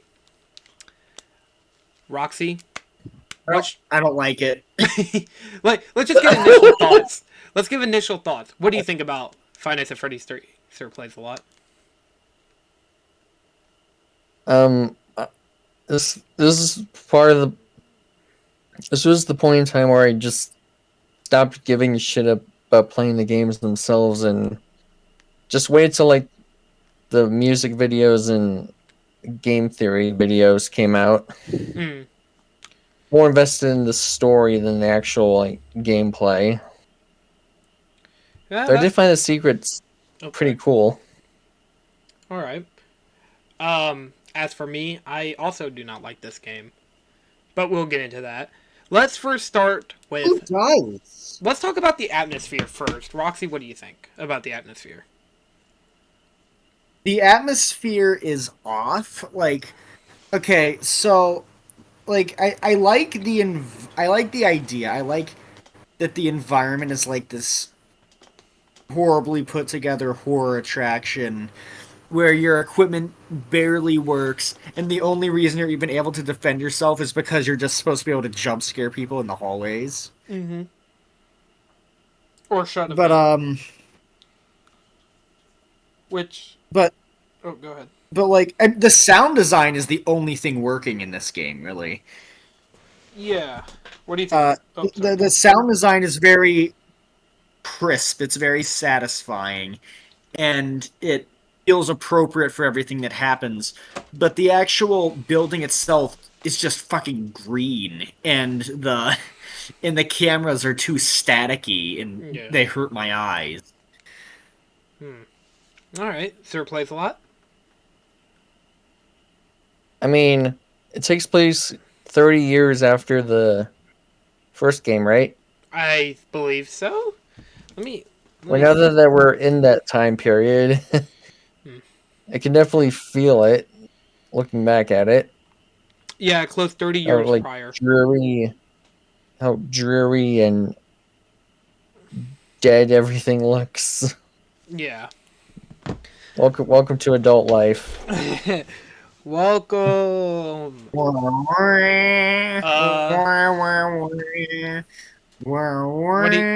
else do you have to It say? works. Oh, you think It it works? definitely works. Also, like the music box with the 8-bit mini games for the good ending. I do love the Definitely music. adds like another level of, I don't know what would you describe it, like calm. Layers. Layers! Layers. Layers, donkey! They have layers! I guess you cool if I talk now, Sir Plays a Lot, or do you have anything else you Yeah. want to add? Okay. I was just Yeah, making, you go ahead. I just didn't want to cut you off short or anything, definitely not.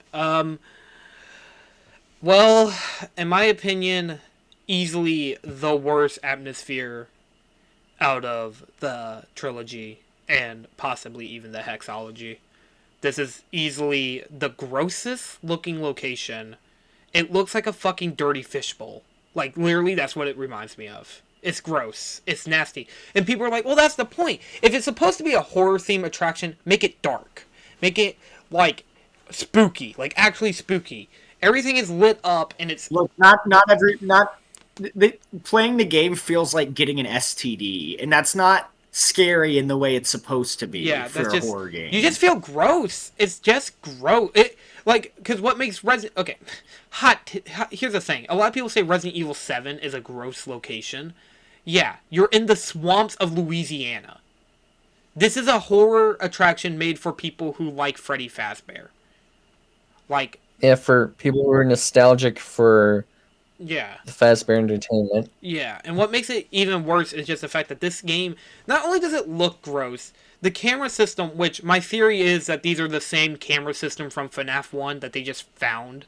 Because I think Phone Guy even mentions that, or Phone Dude, as the community describes him as.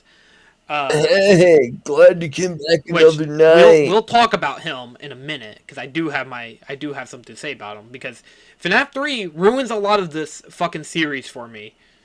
Easily one of the worst parts of it is just the fact that it looks gross. It's the last Jedi of FNAF. God. It looks gross, and honestly, if the entire point of it was to be a horror attraction, why the fuck would a security guard be a part of it? Like, okay, yes, there were... Yeah, you don't fucking hire the janitor. Are you gonna hire a janitor to come in and, like, act like he's sweeping up the place? Are you gonna hire the fucking boss in his office counting money? Like, are you fucking kidding me? Like, this is bullshit. Look, Scott. Look, Scott. You're a conservative from Texas. I don't believe that you would realize that minorities would be afraid of security. Yeah, it's just so stupid. I genuinely hate the atmosphere. And, like, the idea that you are also behind glass, like, and you're gonna scare the animatronic, or you're gonna scare the kids walking by. It's like, no one's gonna be scared by that. They're just gonna be like, oh wow, look, there's a guy doing his fucking job. White man jump scare.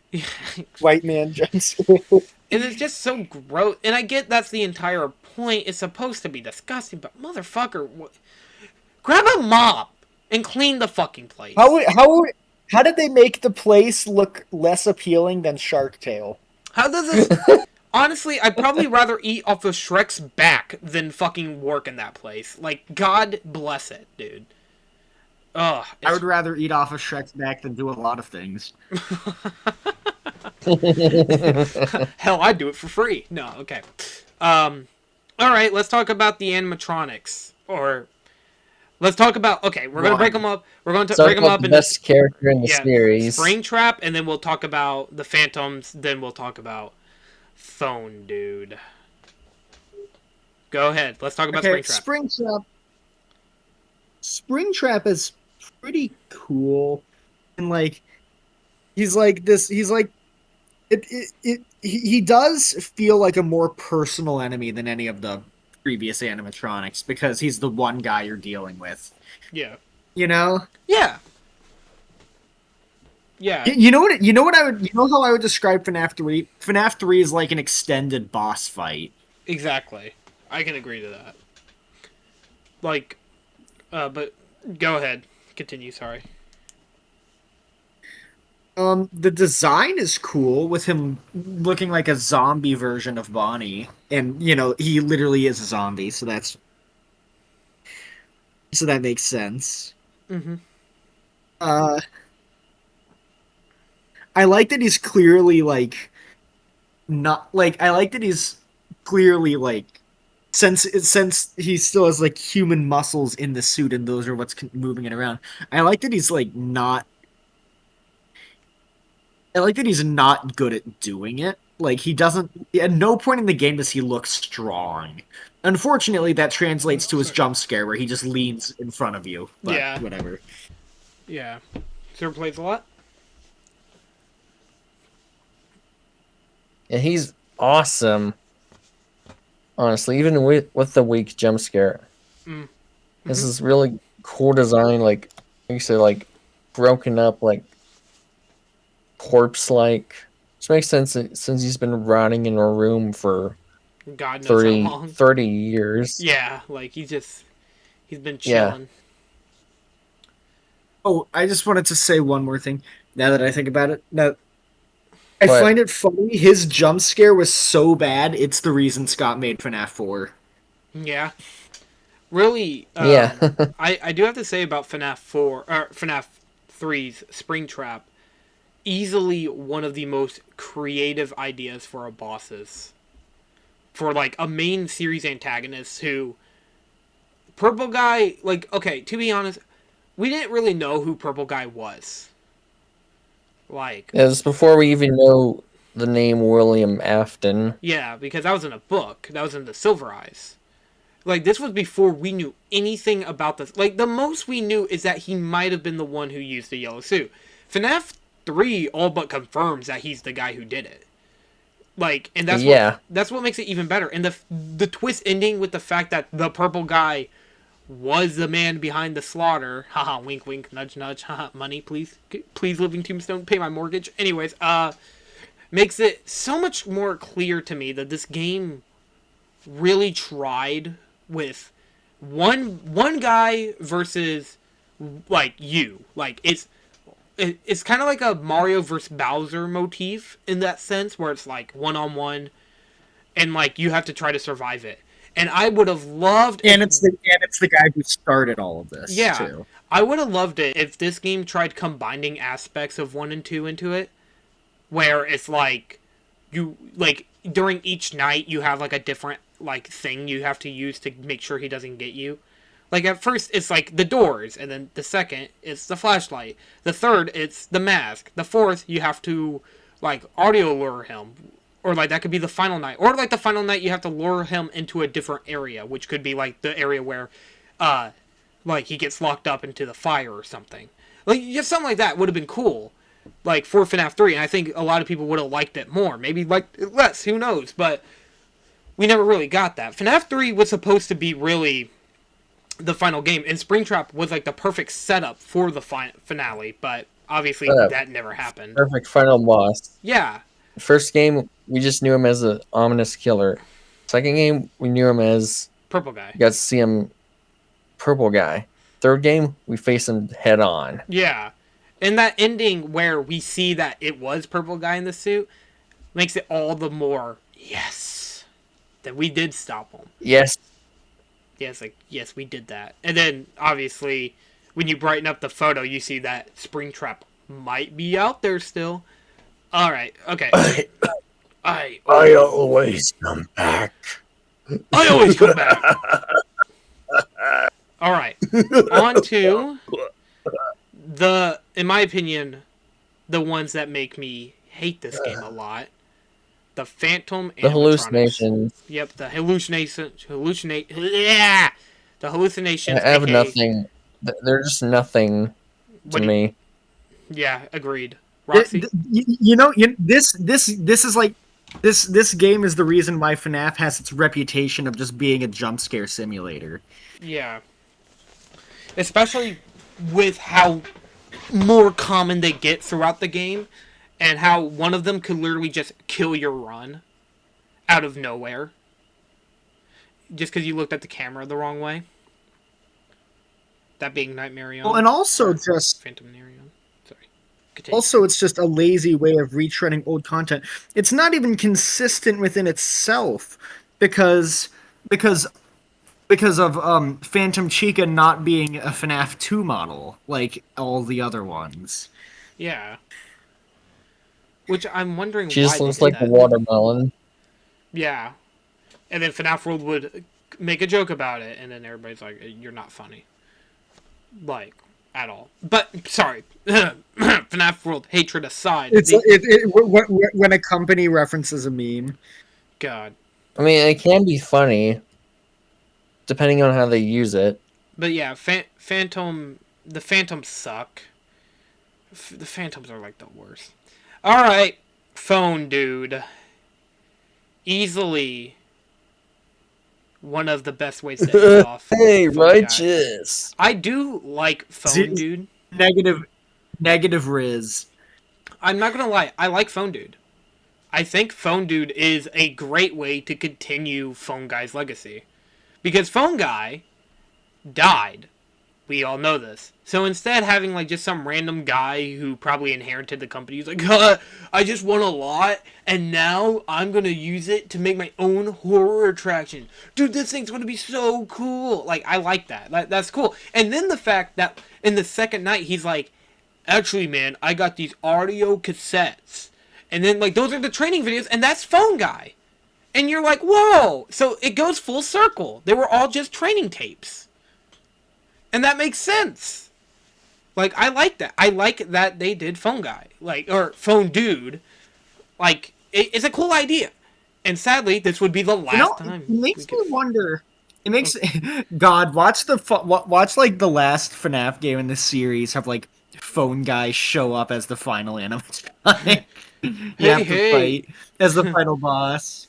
I'm gonna go into a rant here real quick. So be prepared. Phone Guy not coming back was the biggest mistake the franchise could have done. Don't get me wrong. I'm meaning as for him. Because instead they replaced him with something 12 times fucking worse. Hand Unit is one of the most annoying, most company bland product I have ever seen in FNAF. Like, I mean, don't get me wrong. FNAF Exotic Butters. Is that the Exotic Butters guy? Yes, and he sucks. He's absolutely Exotic Butters. Hold on. Let me just say this to the voice actor. If you're somehow listening to this, I do not hate you. You seem like a nice person. You obviously have a very happy voice. The thing is, they use him in fucking everything. He's in Pizzeria Simulator. He's in FNAF like every game from Sister Location to like the end of the series. Like, probably until the end of the series. He's always there. He never leaves. He never leaves. Like, and, like, Phone Guy never, like, okay, look, I love Phone Guy.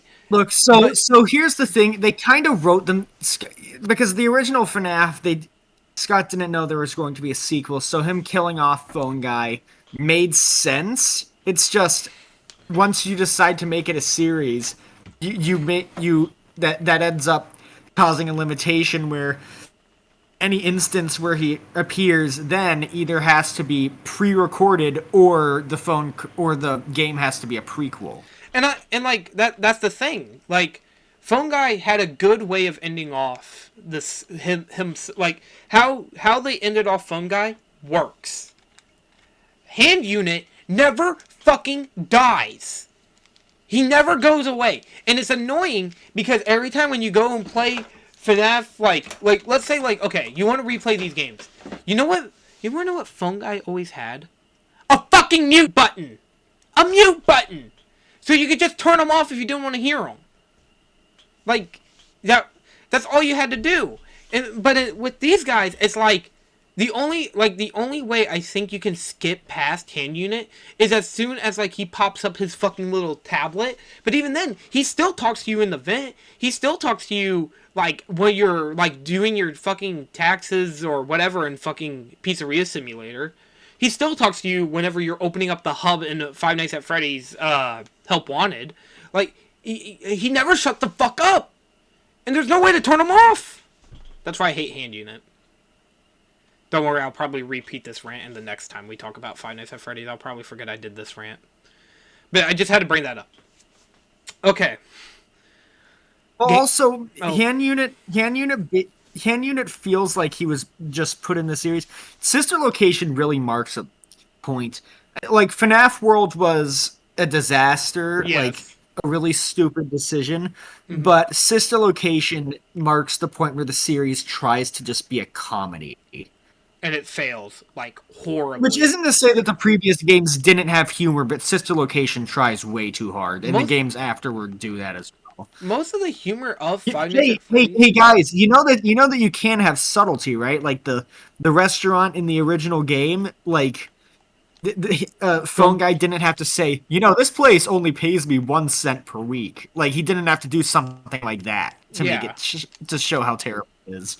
You could just literally look at the place. You can still have dry sense of humor without it being forced. Yeah, and that's the thing with Hand Unit. Hand Unit is fucking forced on everything. He doesn't shut the fuck... Like, that's the main thing. He just doesn't shut the fuck up. At all. He just shush. Like, you know what I mean? I'm sorry. I'm getting mad about this. It's fitting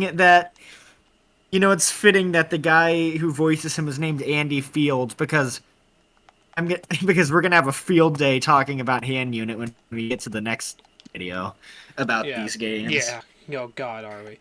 Which again, no disrespect to the voice actor. I bet you're a lovely person. I'm just saying.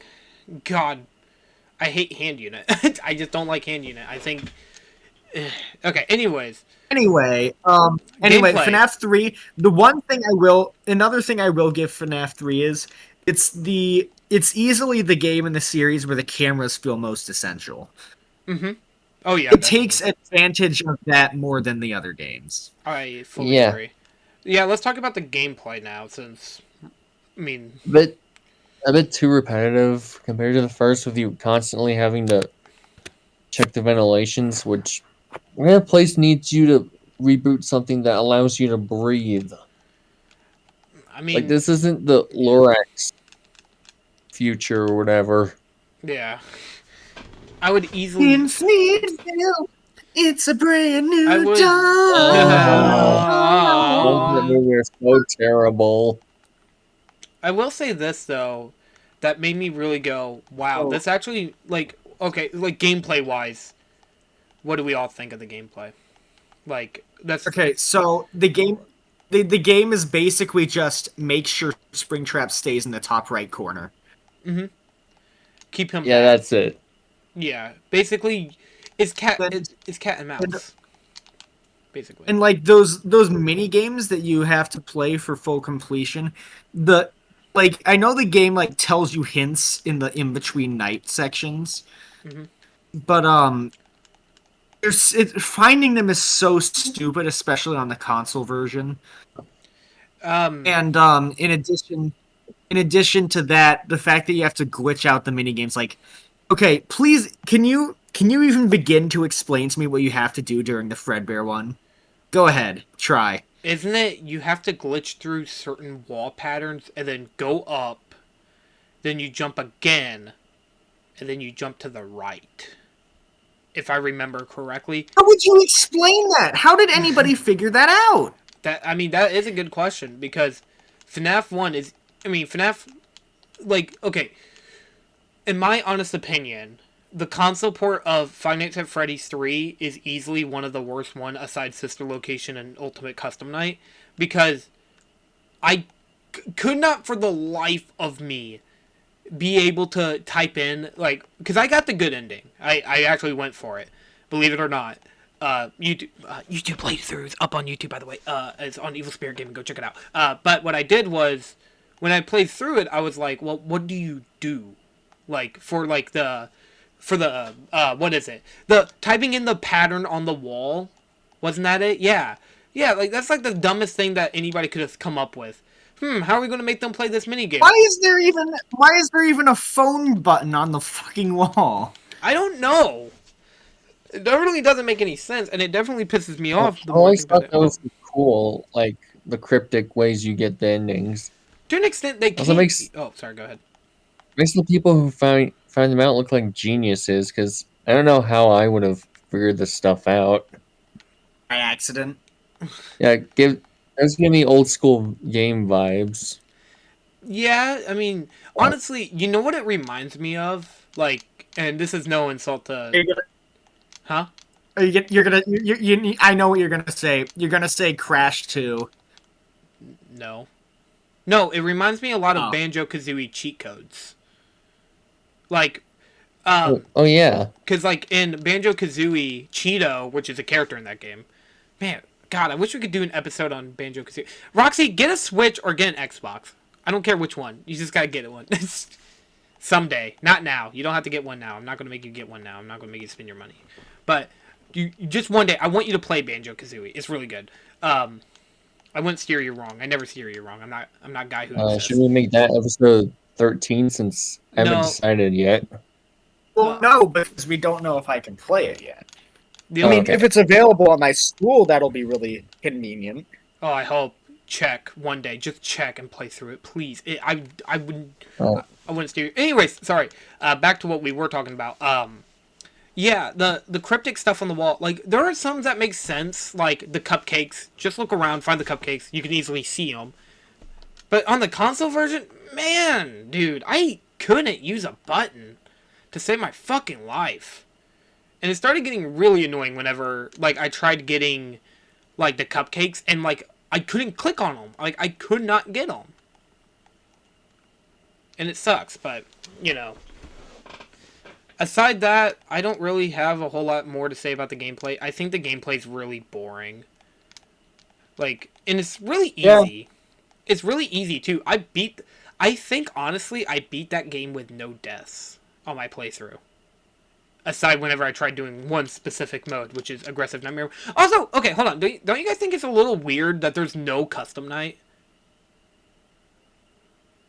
There's no custom. What are you gonna do? I mean, but then again, what could you do when there's only one animatronic? My best guess. Springtrap slider. No, the custom night. The more you pull on the slider, the hotter Springtrap becomes. So, well, someone brought up to me that they could have made it to where you can alter how many times you would see the phantoms. Like, and I was like, yeah, that could work. But I mean, like, I don't know, because FNAF, this game is just not very good. I mean, I'm running out of things to say, because, oh, wait, the endings. This is, like, the first FNAF game to have multiple endings. And there's the good and the bad, and that's it. How does what you do to get that ending even factor into the story? How do you mean? I don't even know. Like how does doing all these mini games actually change the ending in any way in universe? My guess is that the spirits reconcile. No, but like, how does playing the mini games do that at all? I feel like that's just telling their story, so you see their story and how it plays out. That's my guess, but I guess the music is really cool. With I think Bonnie's Lullaby being my favorite track in the series, not counting fan songs, which we'll talk about that at the end. Yeah. I guess. I mean, like, the minigames are just. I like the minigames, and I like the fact that they implemented them into the game. I just feel like it's nice that they did that, I guess. But I bet a lot of people would disagree with that and say, oh, well, it's not very good. which I can say yes. Aside the mini games and the lore elements, this game is not good at all. Like, aside those two things that it has going for it. So, sad to say, FNAF 3, not a good game. Alright, wait, hold on. Sorry. 1 second. Do you guys have anything else you want to say about Five Nights at Freddy's 3? Any other little things you want to put in? No. Five Nights at Freddy's.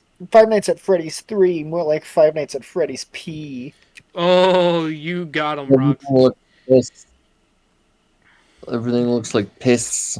Yep, everything does look like Everything piss. it looks like a swimming pool that hasn't had chlorine for years. Again, I said it looks like a dirty fishbowl, so I agree.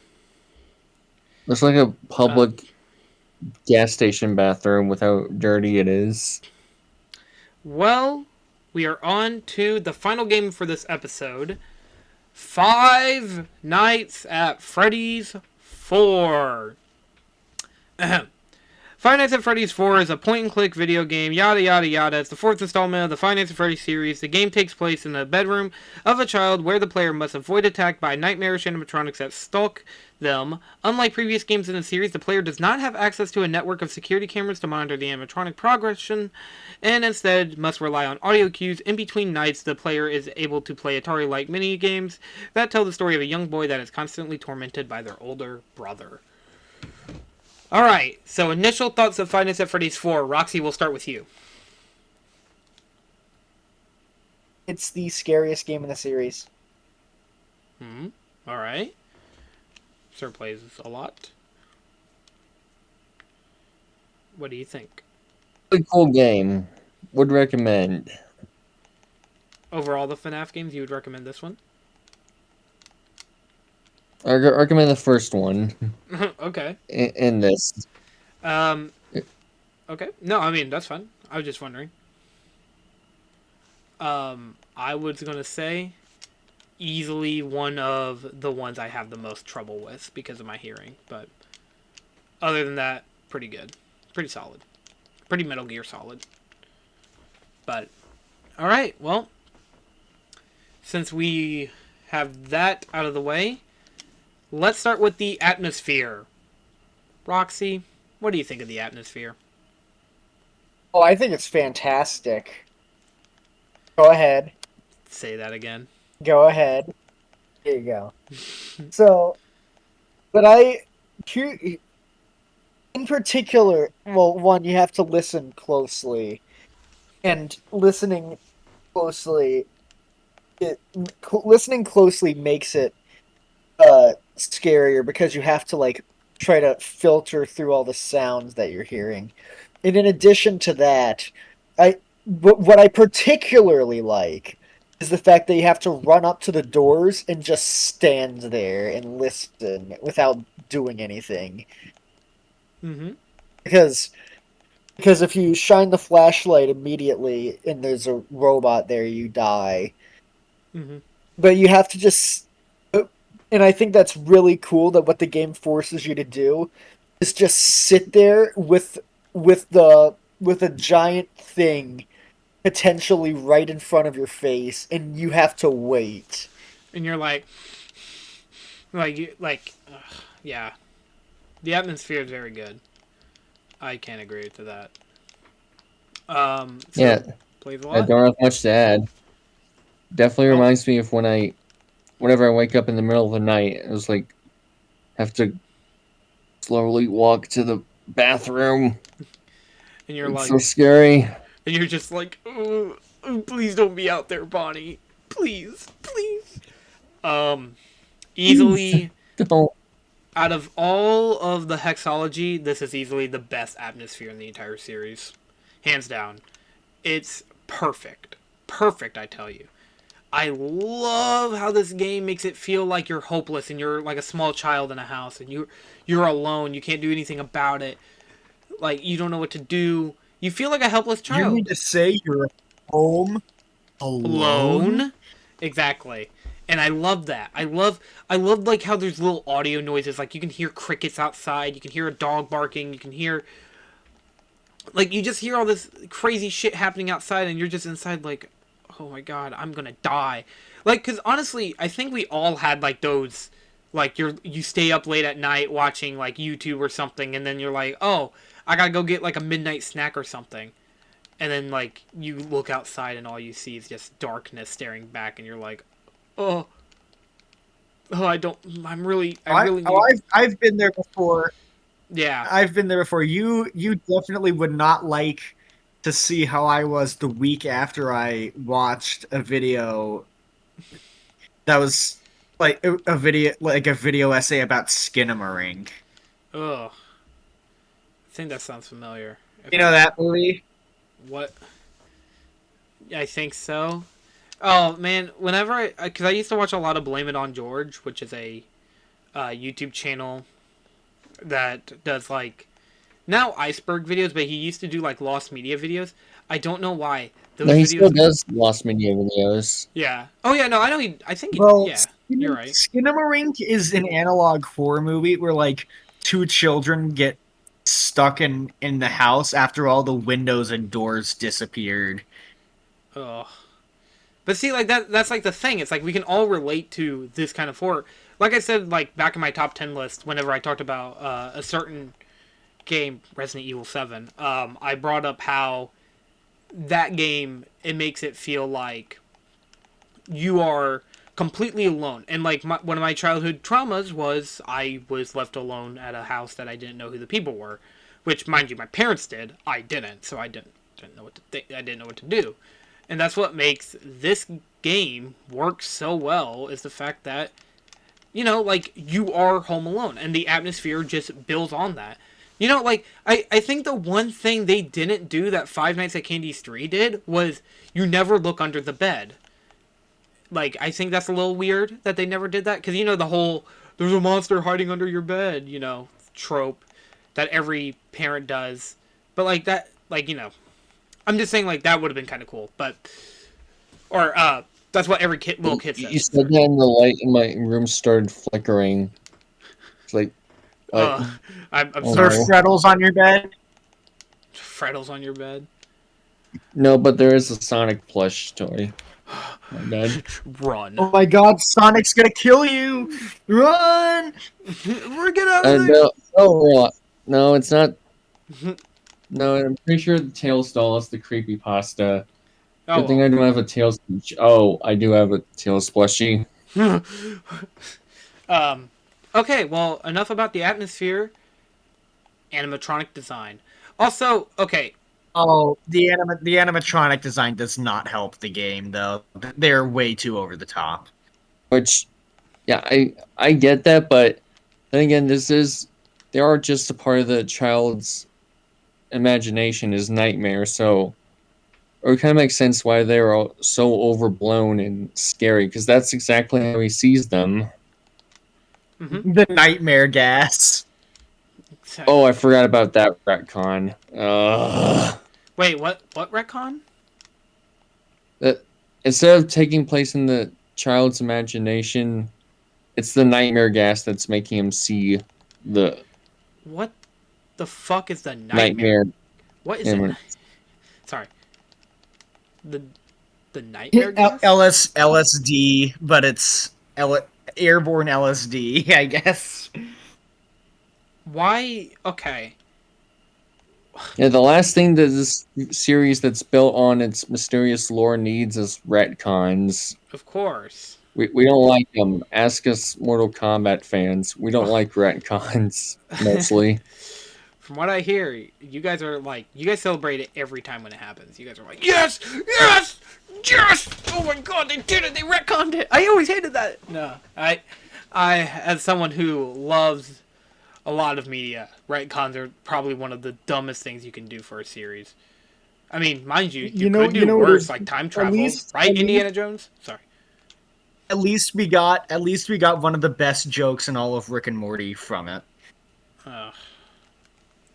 Because they run into there's like a really powerful character that they want to use as a weapon, but he's too unpredictable and evil to be reliable or reliably be on their side. and they're like, we need to get the help of Brett Kahn. He has the power to make things always have been other things. And then like they go over to him and they're like why isn't your name just Rhett Kahn? I mean, Rhett's a name. Brett Kahn is a bit extra, right? And then he goes, "My name is Rhett Kahn, and it always has been." Gaslighting at its finest. Jeez, that's fucking so dumb, but it's so funny. But yeah, easily Five Nights at Freddy's 4. The Nightmare Gas. Nightmare Gas. Why would you... Oh my god. Okay, fine. Whatever. Yeah, Nightmare Gas. Sure. Sorry. I mean, there are definitely more offensive retcons out there. Oh yeah, no, definitely. But okay. So since we're talking about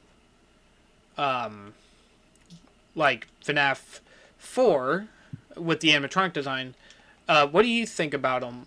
Oh wait, is it to me now? Wait, okay, Sirsplaysalot, did you say what you had to say about him? Yeah. Okay. Nightmare Foxy looks cool. I wish you could see more of his tongue. I thought the tongue part of the teasers made them all look cool, aside Chica, for me. Why do you want to see his tongue, Caroline? Why do you want to see his tongue? Don't worry about it. Don't worry about it. It's a personal thing. It's a personal thing. Anyways, yeah, easily probably one of the best. I love the designs of the animatronics. I know a lot of people are... His tongue... Sorry, I was just gonna mention his tongue isn't even in the game itself. Interestingly enough, yeah, that's the weird thing. I wish it was. That's why I was saying that. Why though? I'm guessing probably just it was an artistic design to have the tongue in the teaser, but like I mean, I would have had it there. I think anyway. It was no. I'm pretty sure it was like a Toy Chica thing where Scott said it was too not scary or distracting or something like that. Still, I probably would have. If you asked me, I probably would have been like, yeah, put in the tongue. I would have had it to where, like, honestly, Have you ever seen that meme where it was like me if I was in FNAF 4 and it's just a guy sitting in his bed with his ass up? Well, why? The most ever in FNAF. Come get me! Oh yeah, by the way, who the fuck designs a bedroom like that? Oh, with two hole with a door on both sides. Actually, overprotective parents, I guess. I did want to actually bring up something about that because one of the most popular theories was the fact that you weren't playing as the bite victim, but you were playing as the bite victim brother. Because if you look during the minigame, the bedroom is obviously different than the one in FNAF 4 that you actually play in. So many people believe that the bedroom that you actually are in is the brother's bedroom, which would make sense because when you leave the kid's bedroom, you see that there's the grandfather clock and then there's like two weird little spacer things, and many people think that leads down to the hallways, but you just can't go down them for some reason. Oh, and it makes sense then if it's the brother who wears the mask, and that's why Foxy hides in the closet, because the brother's acting out due to the game taking place in a time where homosexuality was so stigmatized. It all makes sense now. I thought for a minute you were gonna be like fully serious and actually bring up like a good point, but all I just found was a gay joke. What the hell? Anyways, but yeah, no, that was just one of the most popular theories back then. Like, I remember some people were talking about it. If I can remember who specifically. I think it was Smite. Was that his name? Do you guys know who Smike is? If you don't, I mean, I don't blame you. No. Okay. Smike. Okay. Well, it's no big deal. I think that was his name. But he had one of those videos. So I was just thinking, well, maybe... Wait. Are you talking about that guy who made, like, those stupid videos that were, like, top 10 facts about... Yeah, that guy.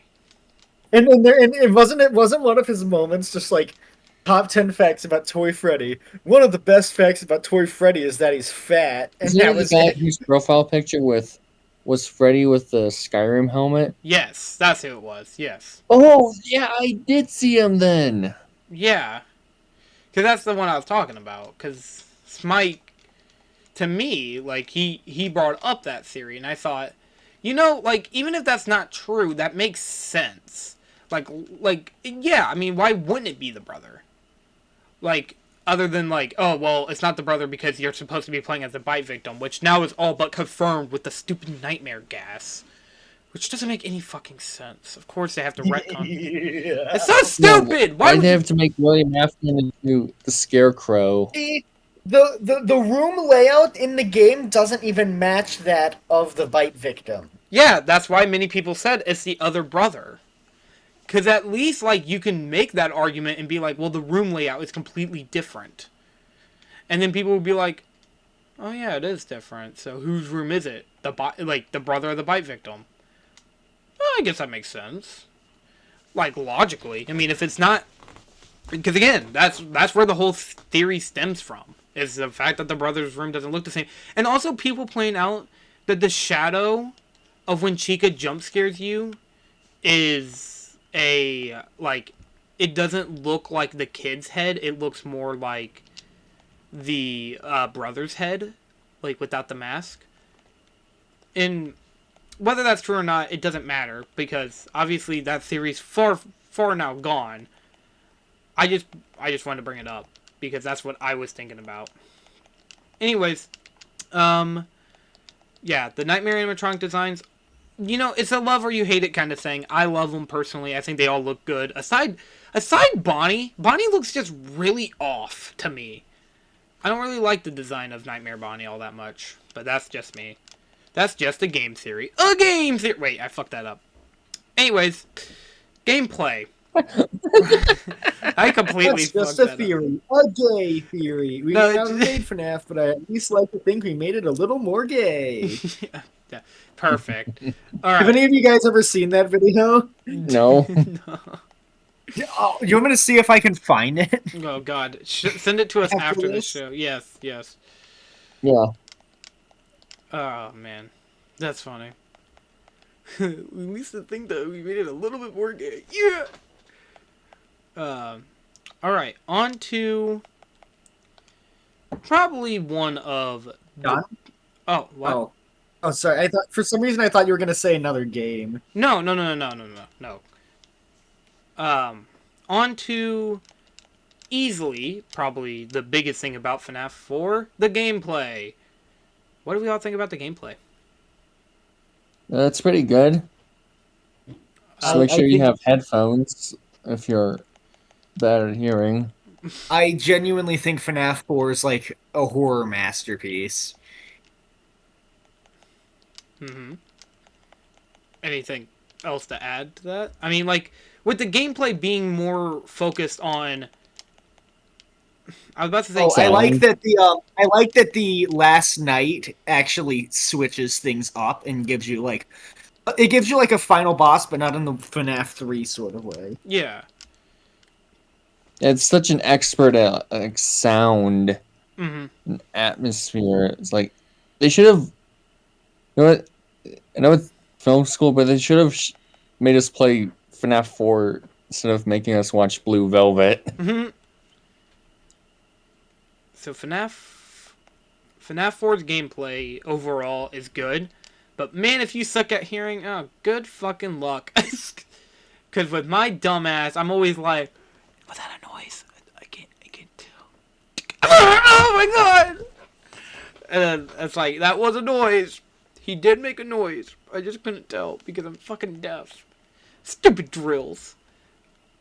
Anyways, aside that, do we think that?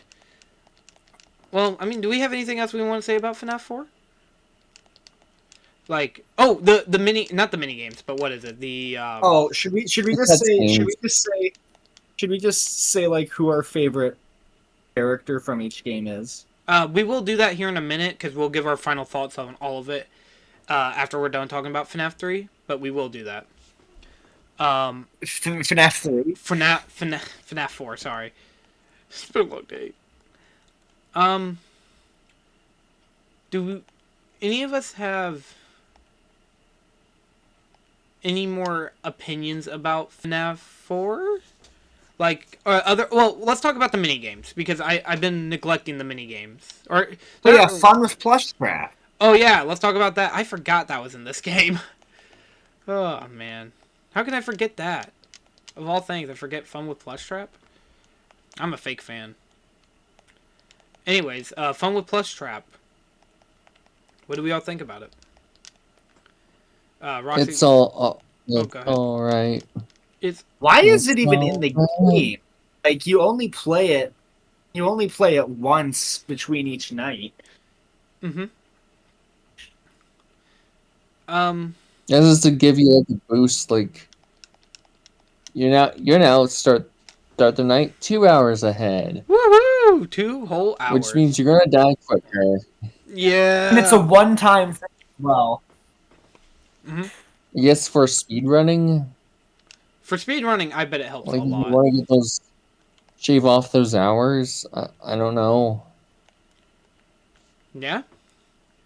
I mean, you Like, bring up a good point on like why would it even need to be in the game, but I like it. I think it's kind of fun to play through.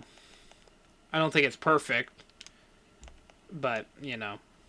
But yeah, Fun with Plush Trap. You can. It's a definitely love or hate kind of feel for it because you can die at random points, and sometimes I can't even hear like, cause isn't it like you just put him on the X, but like sometimes he doesn't even get on the X, which is stupid. Why is he not getting on the X? Like you, then he can kill you. yeah, and I hate that they do that because my god, it's so annoying when you because like you can only play it once, right? If I remember correctly, you can only play it once. Yeah, because at least when the cupcake kills you, it's funny. Yeah. Plush trap kills you, it's annoying. Oh, here's really something. Yeah, I guess that's fair. It is really stupid. I fucking no, Plush Trap sucks. My opinion shifted like really quick. I hate Plush Trap. I hope he dies in a fire. Who are you? There. What'd you say, Wow, Roxy? who are you? A teenager? Who are you? A teenager learning about politics?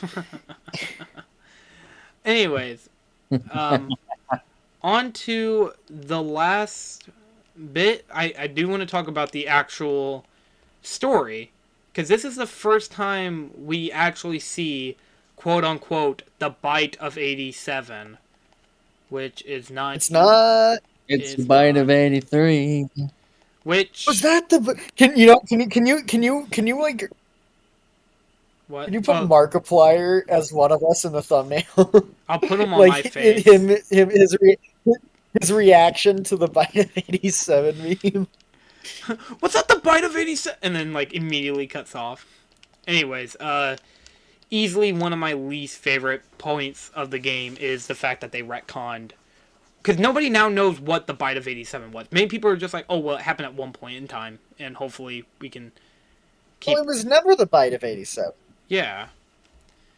Well, because like the problem is like how I took the TV says 1983 was, oh well, since the TV says 1983, that means Freddy Fazbear's Pizzeria has been around since 1983. But people took that as, no, that's the date that this is happening, and now that's just true. And then someone brought up to me that FNAF 4 is the 4th entry in the FNAF franchise, and the bite of 83 was 3 plus 4. 7, so it's technically 1987. That's the joke. And I was like, oh, that's so lame. If that's the case. That's not. That doesn't mean shit. They just thought it was a funny joke, but man, I thought it was stupid. But yeah, nah, this is easily the worst turn of events. Phone Guy would not be happy. They killed Phone Guy because of this. But yeah. Do you think Phone Guy is Scott Cawthon's human Sona? Of course. Alright, well, ladies and germs, I think we are done talking about Five Nights at Freddy's 3. I don't think we have anything else we want to add, do we, fellas? 4. 4. Sorry. So who's your favorite animatronic from each game? We'll start with you, Roxy. Foxy, Or Mangle. Sirsplaysalot. That's fine. Oh, okay. No, go right ahead. No. Foxy, Mangle, Springtrap, Cupcake, Nightmare Cupcake. That's funny. That's great. Uh, Roxy? Bo- Bonnie Mangle for obvious reasons. Mm-hmm. Guessing Springtrap.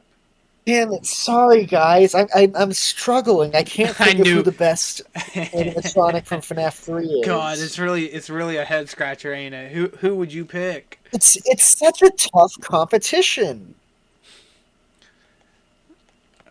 I wish I could help you. Sorry, I'm gonna have to leave that one out for now. Oh, I I'll have wonder. to think about it later. Uh, Maybe I'll just put it in the comments section or something. Feel like you're gonna put like someone Uh, completely different, and that's just gonna make it even better. um. Oh wait, you know who it obviously is? It's the blue masked character from the Happiest Day minigame. Oh, You obviously. know how the marionette walks past a bunch of people wearing masks, and one of them is a blue mask. Yeah, That's clearly the best one. obviously. Peak fiction at its Uh, finest. and uh, and the best one from FNAF 4 is Nightmare BB, All in my right. opinion. I like his Oh, design. oh yeah, I didn't even mention. Yeah, FNAF 4 is the We have a first Halloween FNAF. update. Yeah, it's the first FNAF game to get DLC, which I find very interesting. I mean, it's free DLC, but it's cool DLC. Maybe we'll just bring that up in the next episode. We'll kind of just breeze by it because FNAF World has almost every single fucking one for some reason. Say next episode, you mean next time we talk Oh yeah, about FNAF? yeah. Next time we talk about FNAF, because next episode is Stranger Things. Sorry, my bad. I misspoke. I'm excited for. Oh, Yay! Oh yeah, I should rewatch Stranger Things season 1.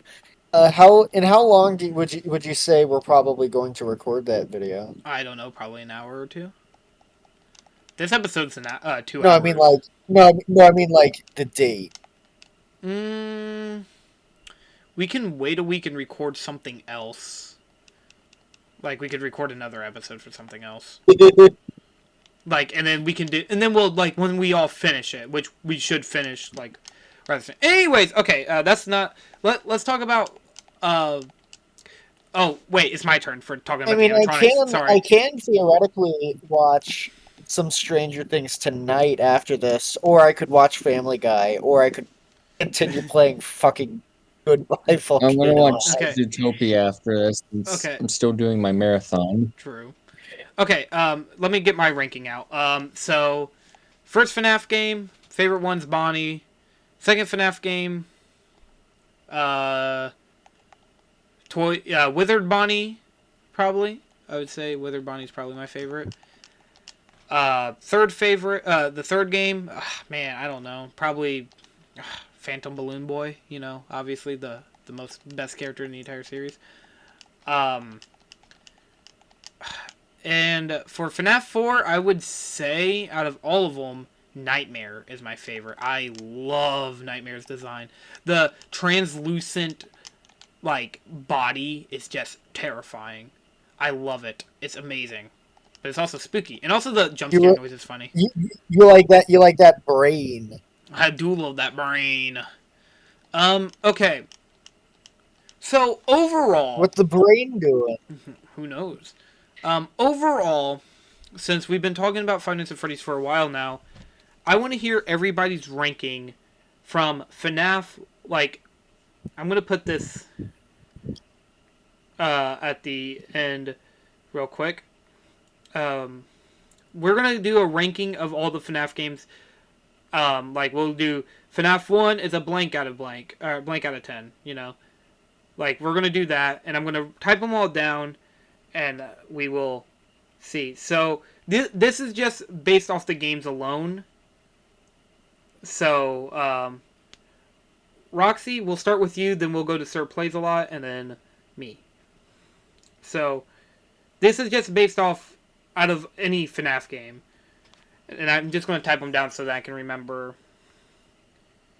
I can remember them for next time. So, Roxy, go right ahead. How would you rank FNAF 1 out of 10? Um, probably like an 8. 8 out of Yeah, 10? Like, same I think here. it's 8. Okay. yeah, I think it's like very, very strong as a horror game, but it's not like I, good for replay value or whatever. I gave it a 6 out of 10. That's what I'm giving FNAF 1. Alright, FNAF 2, Roxy. What would you rank FNAF 2 out of 10? Like a 6 out of 10. Alright. Sirsplaysalot? Sirsplaysalot? 6. Yeah, that's good. Okay. I'm giving it an 8. Wow, we just inverted. FNAF 3, Roxy.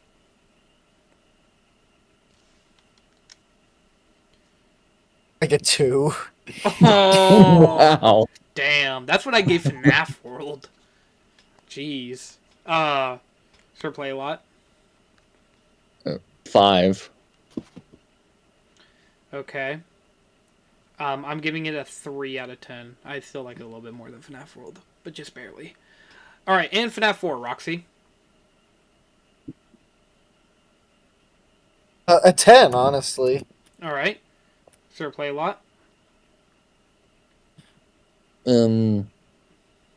8. Alright. I will give this game also an 8. Okay, so, people down in the comments, whenever this episode goes out, next time when we talk about Five Nights at Freddy's, we will have we'll look at the ranking. So this is just overall. This is just, like, compared to the other FNAF games. So, since that's the case, where would we rank Five Nights at Freddy's, like, outside of just FNAF, just as a game as a whole, how would we rank them? And I know that this is getting a little long, but, Roxy, we'll just go to you for FNAF 1 through 4. What would you rank them, like, because we were talking, like, as in Five Nights at Freddy's, so what would you do for, like, if, like, comparing this to other video games, would they stay the same, or would they go lower? And I won't write these down. No, I think my scores would stay the same. Like, for what FNAF is, I think it does. I think a lot of what it does well. Okay. So you would keep them the same. What about you, Sirsplaysalot? Yeah. Wait, what are we ranking them based on now? Just overall video games. Like, not just in the FNAF series, just overall. Yeah, the ratings would stay the same. I would actually put almost all these guys, like, a pinch lower. Because I think FNAF 1, 2, and 3 would probably... Well, FNAF 1 and 2, along with 3, would probably stay, like, where they are. But FNAF 4 might go just a tiny bit lower. Because I think, overall, as a video game... They're, like, I mean, they're pretty much all the same. Actually, I'd probably even put FNAF 2 a little lower. Like, keep FNAF 1 where it is.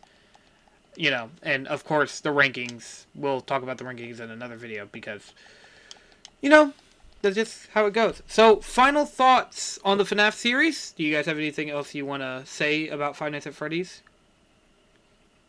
We forgot to talk about the fan songs. Oh, yeah, the fan It's a stuff. bonus bit. Yeah, actually, hold on. Let me put this in the thing. Living Tombstone songs. To be specific. Yeah, let's talk about the fan side of Five Nights at Freddy's. Favorite FNAF song? I got no time. I got no time to live. I got no time to live, and I can say goodbye. Favorite FNAF song? We'll go rapid fire and why we like them. Roxy, favorite FNAF song? I got no time. I got no time to live. I got no time to live, and I can say goodbye. Okay. I don't know what that FNAF song's called. Oh my god, I have been out of the series for so long. But is there any reason why you like that song in particular? Or... Oh, Oh, you can go right ahead, Sound. I like the song. It sounds good. Okay. Sirsplaysalot. Favorite FNAF song? Let's see. You mean general or just? Yeah, I did say just the Living Tombstone song. No. In terms of just his, yeah, I know it's cliche. I'm going with the first one because it's so iconic. It's so Yeah. No, it is. A lot of people love great. it. Sorry. What? If I couldn't choose that though, then I guess it's been so long since it's so poetic, tragic, Mm-hmm. still catchy while sounding sad. I remember hearing a parody of that song where it said his dick's so long. Oh my Oh, that is god. wrong. That's so No. rancid. Even Why? even Scott admitted that William is not that evil. Wait, no, it never. I don't think it ever. I don't think the parody ever implied that he did rape. I don't think that's. No, I think it was just like, Oh, whatever. so it's instead just a immature parody song. Yeah, I think it was just an immature parody that just changed the entire context. If I Yeah, remember classic correctly. middle school humor. Hell yeah. But We love it. anyways, now for you, Caroline. What's your favorite of the Living Tombstone FNAF For songs? Living Tombstone specifically, I'm not gonna lie. It's fuck. I don't know how long I was sleeping. Leave my child to leave me. I'm stuck in my own paradox and I can't set myself free. It's all these agonize like that song. I like that song the most. I don't That's remember. been so long. Yeah, it's been so long. Fucking banger alert. And I know bangers because I love fucking that song. Wait, what? Never mind how I pronounce that. The song's good. It's a real good song. The only problem with that song is I wish it was a little longer because it's so good. It's so good. And also, I hope the mom finds his son. Finds her son.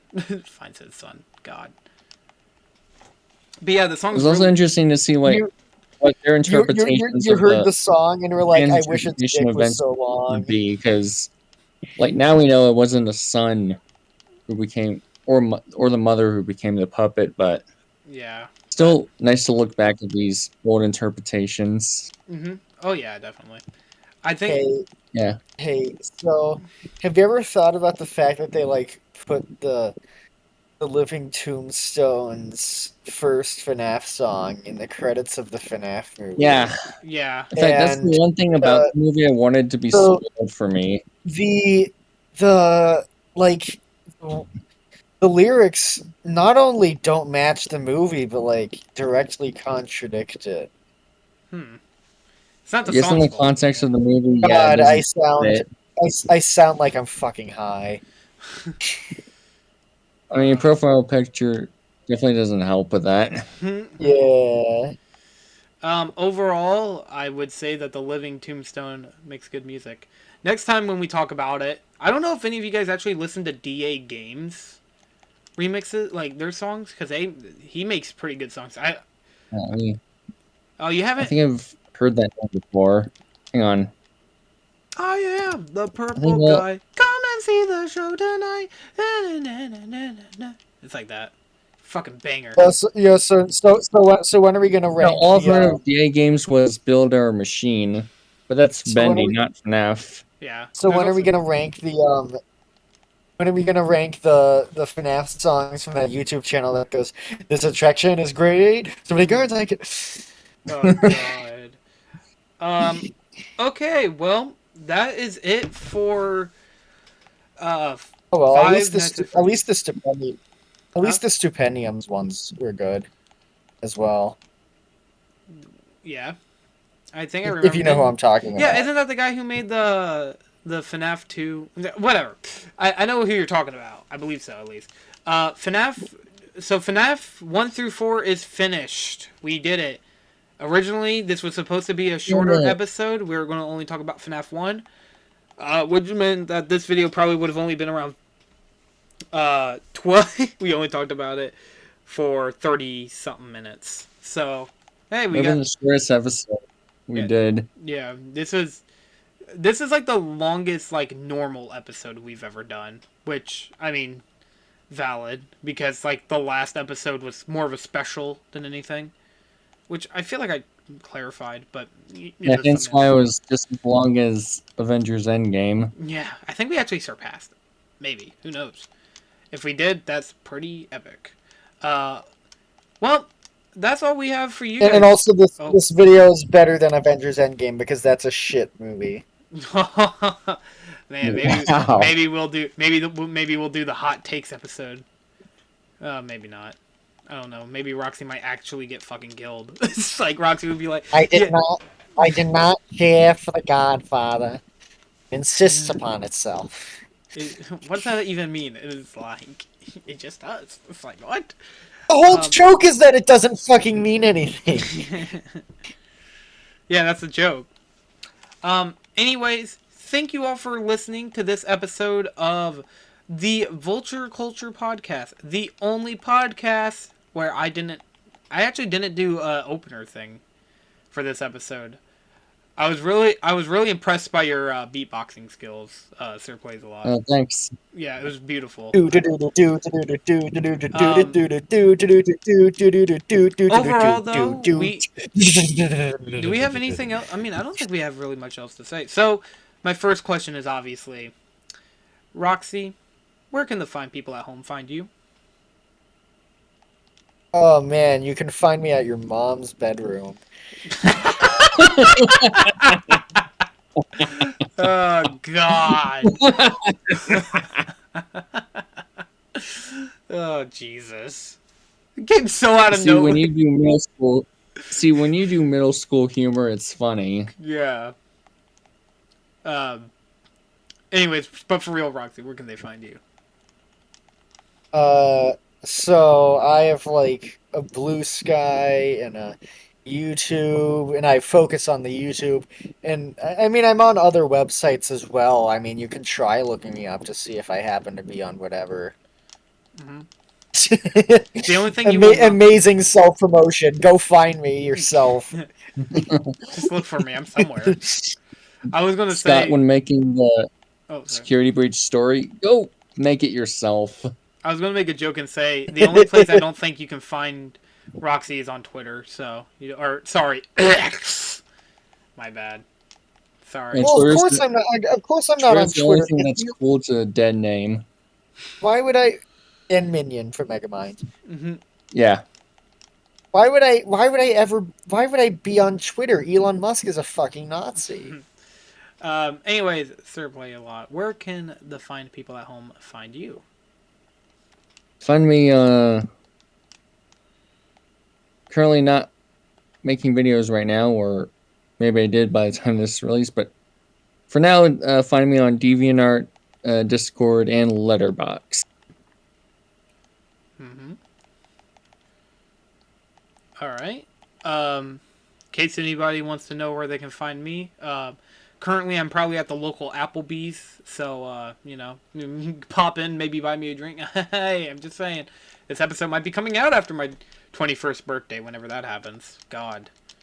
Whenever that happens, there would be like an episode 3 days, 3 weeks later, where everybody sings me happy birthday on the channel. I just thought of that. Oh god, because we did that to Roxy. But anyways, so if you guys want to find me, I'm on YouTube. I have a Blue Sky account. I have a Reddit. I have a Letterboxd, which I barely use. I also have one other platform I am on. You can find me on Evil Spirit Gaming, Evil Spirit Commentary, vlogs, whatever, whichever one you want to watch. I obviously prioritize Evil Spirit Gaming and the main channel, which the main channel still doesn't have its main upload, but don't worry, there will be one hopefully soon. But you can find me on there.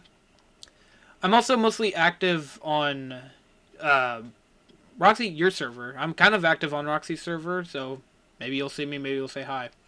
But I'd like to keep myself private, so don't even bother looking for me. Yeah, I mean, I have a Discord server if any of you guys want to join. All three of us are on it. And there's not like, and I'm the boss. Discord so it's not like Trevor will just show up and fucking spank me for saying something he doesn't like.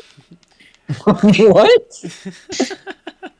Come over there. Thank Wait, you. I just realized how weird that That sounded. sounded I meant. Oh my god. Also, we do this show once a I meant week. because that's like a punishment people do. We upload Or once a used to week. do.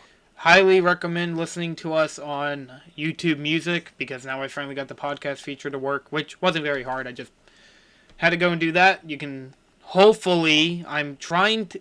If we don't have our Spotify up, that means I completely abandon all hope of getting that to work. So, sorry if you don't see us on there, but there is a reason. I'm extremely fucking lazy, and I have no will to live. So, you really thought I was going to get that to work? I'm hoping to get it to work, but currently it's just not working out.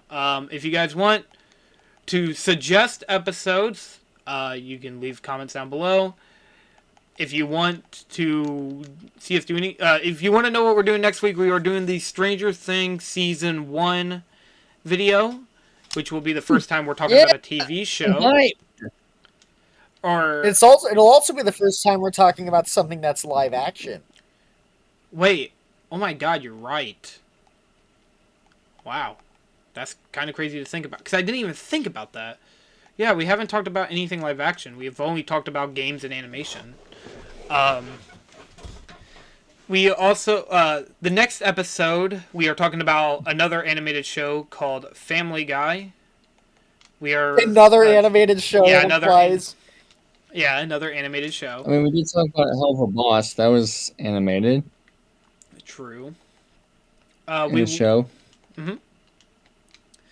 And then episode... Okay, I don't think we know what episode 9 is going to be yet. But my hope is that we could do DKC returns. But that really just depends on whenever I beat DKC.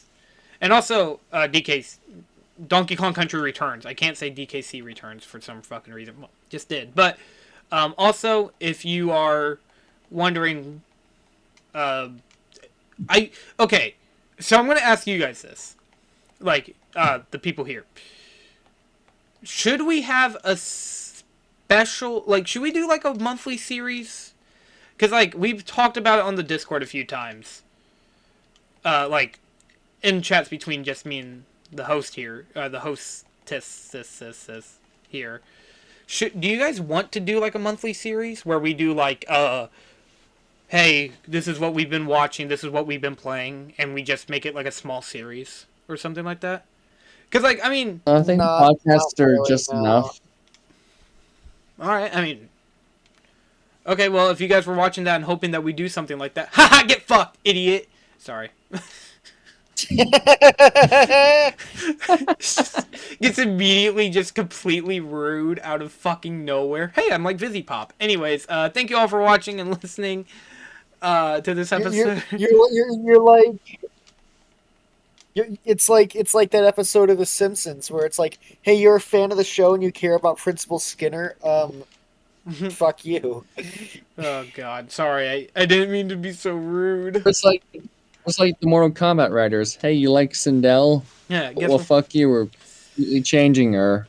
All right, well, thank you all for listening, watching, however you viewed or took this episode. I hope you took it the right way. See you guys next week on Friday, because we upload every Friday now. Well, we've been doing that. Have you not been paying attention? Hey, wake up! What are you doing? Yeah, I have. Oh, good, you have. See? Why guys can you be like Sirsplaysalot? Anyways, thank you all for watching. I'm so excited for Stranger Things. Oh, yeah. See you guys next week.